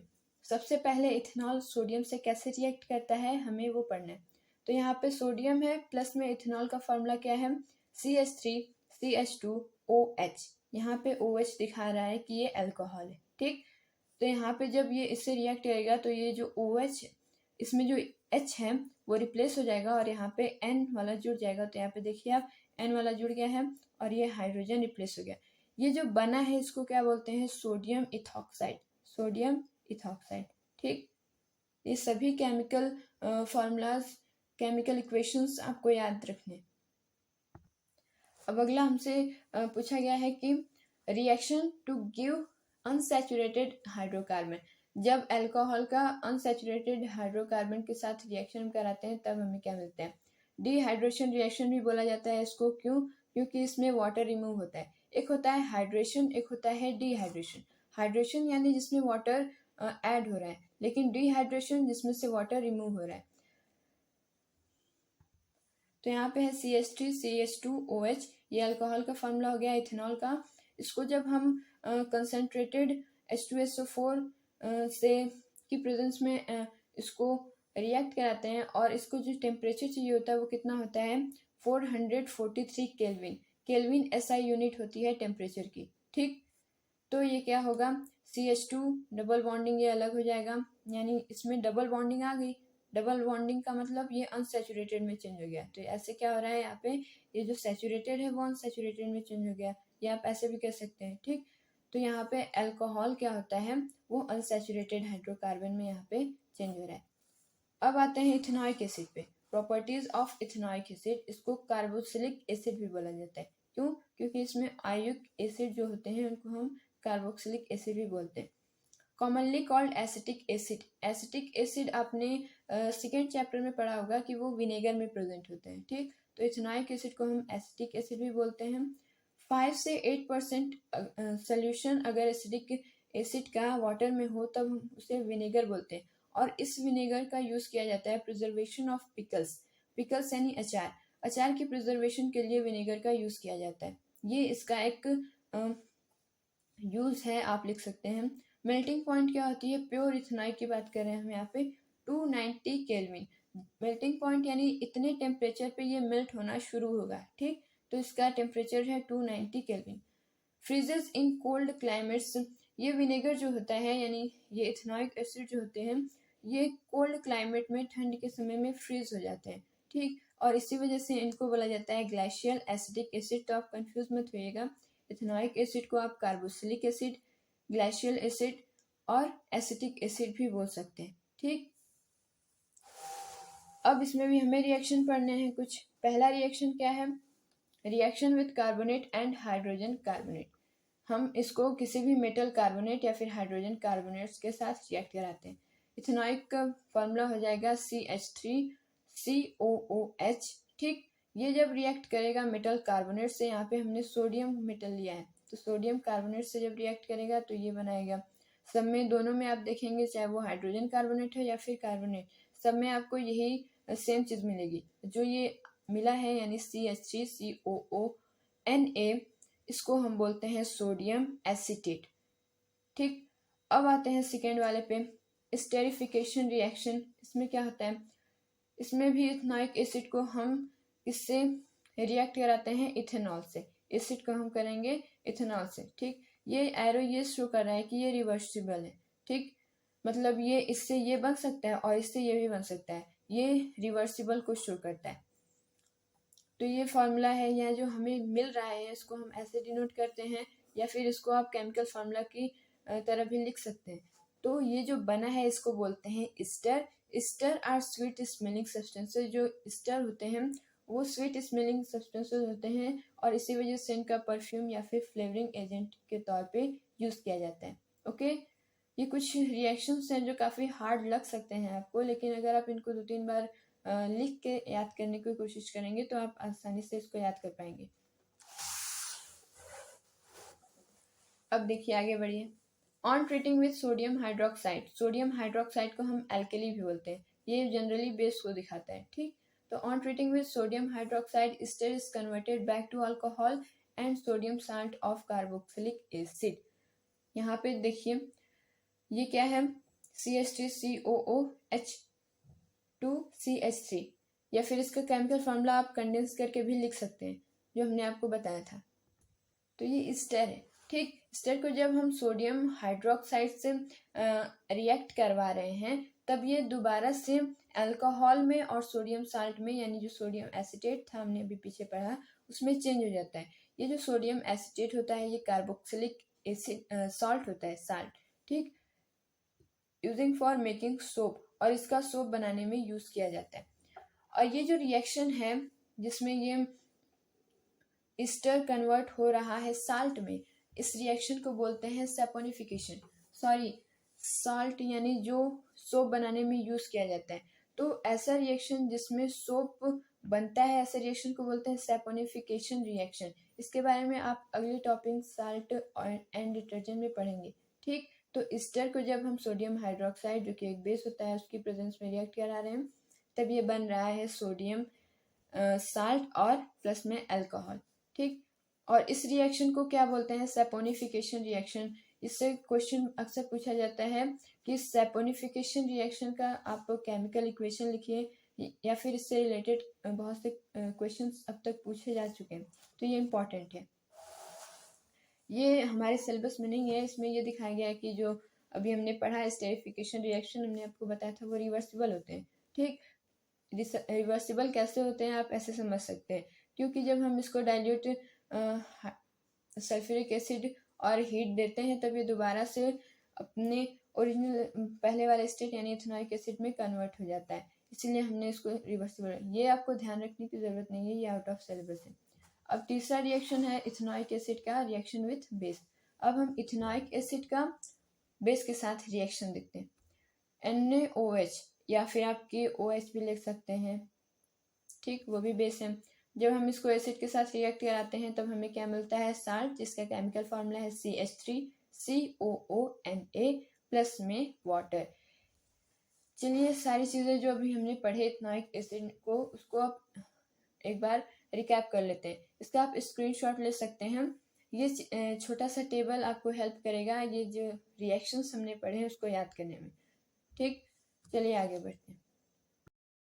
हमारी बुक में ये लास्ट टॉपिक है सोप्स एंड डिटर्जेंट, जल्दी से इसे भी खत्म करते हैं। सोप्स, पहले हम सोप्स जान लेते हैं क्या होते हैं। Soap is a sodium and potassium salt. Soaps sodium या फिर पोटेशियम साल्ट होते हैं, और ये जो सोप होते हैं वो बेसिक इन नेचर होते हैं। ठीक, और ये जो कार्बोक्सिलिक एसिड थी जो हमने पीछे रिएक्शन पढ़ा उसमें बहुत लॉन्ग चेन बनाते हैं। जैसे यहाँ पे एग्जाम्पल गिवन है कुछ सोप का, जैसे ये ध्यान में आपको नहीं रखना है। जैसे इस एग्जाम्पल में आप देख सकते हैं कार्बन के पास 17 कार्बन, इसमें 17 कार्बन है, यानी सोचिए आप कितनी लंबी चेन होगी। ठीक, तो सोप सोडियम और पोटेशियम के बने साल्ट होते हैं जो कि उनमें कार्बन की चेन यानी कार्बोक्सिलिक एसिड की चेन बहुत ज्यादा होती है।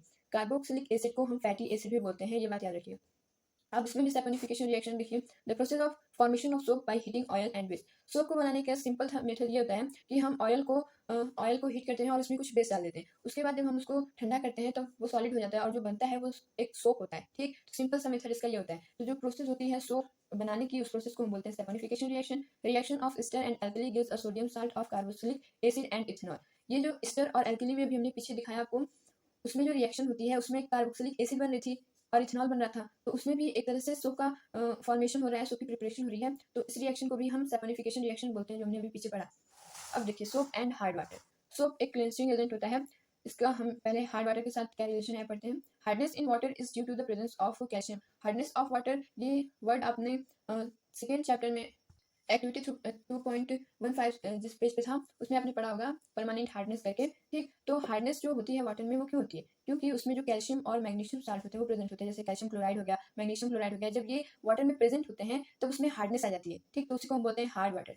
Soap does not form enough लेथर और फोम यानी झाग easily with the hard water. Hard water के साथ ये जो सोप होते हैं ये जितना झाग चाहिए होता है उतना प्रोड्यूस नहीं कर पाते, रिलीज नहीं कर पाते। ठीक, calcium and magnesium of hard water form insoluble substances bye reacting with soap. और जब ये सोप के साथ रिएक्ट कराते हैं तो ये जो सब्सटेंस बनाते हैं वो इनसॉल्युबल होता है, और इसी इनसॉल्युबल सब्सटेंस को क्या बोलते हैं, स्कम। तो स्कम को किसे बोलते हैं, ऐसा इनसॉल्युबल सब्सटेंस जो कि जब सोप कैल्शियम या फिर मैग्नीशियम हार्ड वाटर से रिएक्ट करते हैं तब बनता है। ठीक, तो ये छोटे छोटे टर्म्स आपको याद में ध्यान रखें, ये इंपॉर्टेंट नहीं है लेकिन इससे आपको समझ सकते हैं। देखिए जैसे ये हार्ड वाटर है कैल्शियम, जब ये सोप के साथ रिएक्ट करता है तब ये जो बनाता है उसमें ये जो होता है इसको हटा के, क्योंकि ये इसके साथ जुड़ जाता है, सोप के साथ जुड़ जाता है, सोप के साथ जो चीज का ये फॉर्मेशन करता है उसी को हम बोलते हैं स्कम। ये आपको याद नहीं रखना है। ठीक,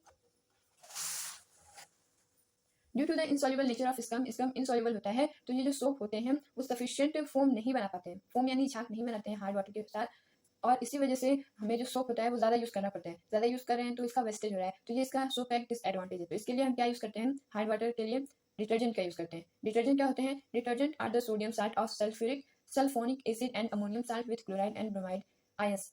इतनी डीप डेफिनेशन में आपको नहीं जानी है, सिंपली जैसे एनसीईआरटी में गिवन है आप वहाँ से भी कर सकते हैं। ठीक, usually use to mix shampoos and products for cleansing cloth. Detergent अक्सर हम सोचते हैं जो हमारे घरों में प्रेजेंट होता है कपड़े धोने के लिए वही होता है, लेकिन नहीं, ये अलग अलग फॉर्म में भी होते हैं और इनका यूज़ किया जाता है शैम्पूज और क्लीनिंग क्लॉथ को क्लीन करने के लिए जो प्रोडक्ट बनाए जाते हैं उनके यूज़ में। ठीक, detergent does not form insoluble precipitate. अब ये जो डिटर्जेंट होता है उनका हम हार्ड वाटर में यूज़ करते हैं, क्यों, क्योंकि वो इनसॉल्युबल प्रेसिपिटेट नहीं बनाते, यानी वो स्कम नहीं बनाते हैं कैल्शियम और मैग्नीशियम के साथ, और इसी वजह से so they give enough foam with hard water, और इसी वजह से ये हार्ड वाटर के साथ भी ज़्यादा झाग हमें देते हैं। तो अगर हमें हार्ड वाटर को चेक करना हो कि कोई जो हमने वाटर लिया वो हार्ड वाटर है तो हम डिटर्जेंट का यूज़ नहीं करते, क्यों, क्योंकि डिटर्जेंट नॉर्मल वाटर में भी उतना ही झाग प्रोड्यूस करता है और हार्ड वाटर में भी उतना ही सॉल्ट प्रोड्यूस करता है। लेकिन अगर हम बात करें सोप की, तो जब भी हमें हार्ड वाटर को चेक करना होगा तो हम सोप का यूज़ करेंगे, क्यों, क्योंकि सोप हार्ड वाटर में कम झाग रिलीज करते हैं। आएगा समझ में। तो detergent are soapless soap, detergent are generally non biodegradable. लेकिन ये जो डिटर्जेंट होते हैं इनका भी एक डिसएडवांटेज है,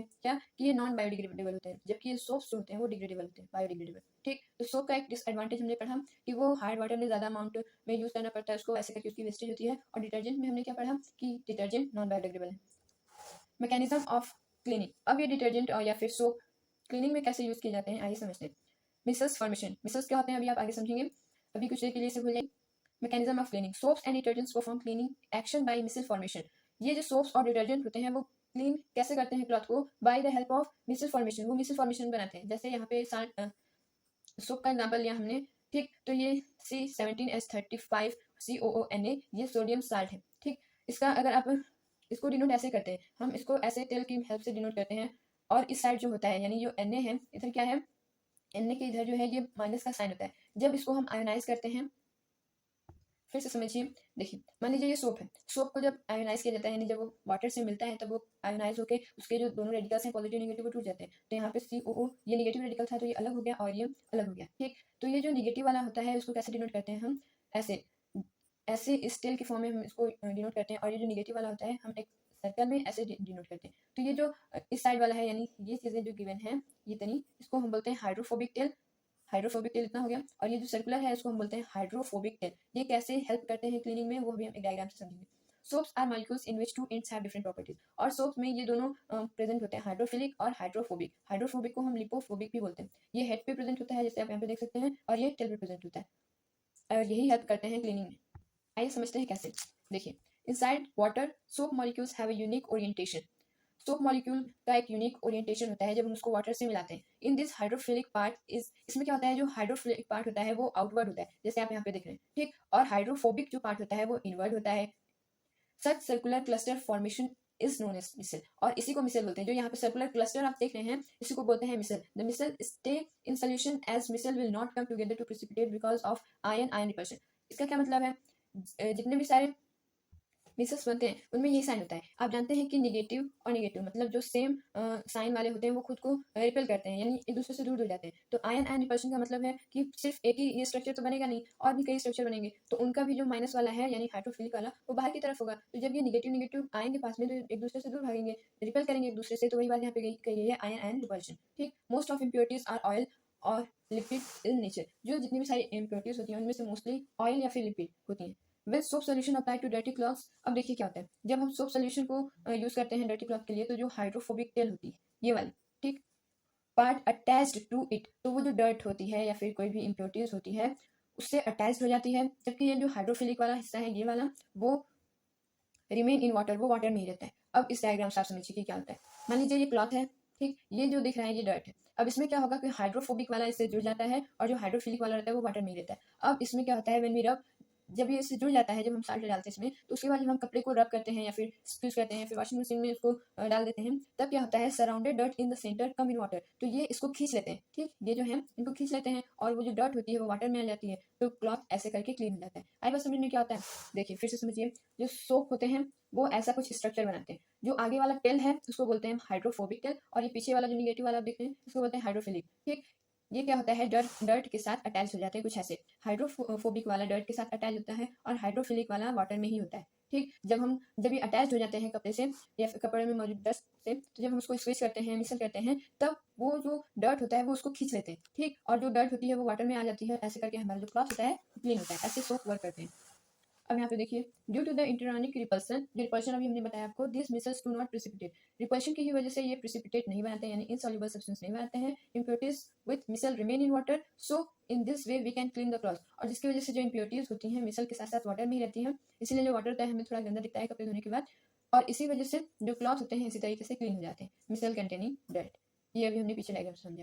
ओके, तो ऐसे करके हमारा ये चैप्टर कंप्लीट होता है। इस साल यानी 2022-23 में हमारे सिलेबस में सिर्फ 4 ही चैप्टर हैं, तो ऐसे करके हमारा केमिस्ट्री का पूरा चैप्टर कंप्लीट होता है। बायो का सिलेबस हम कंप्लीट कर चुके हैं।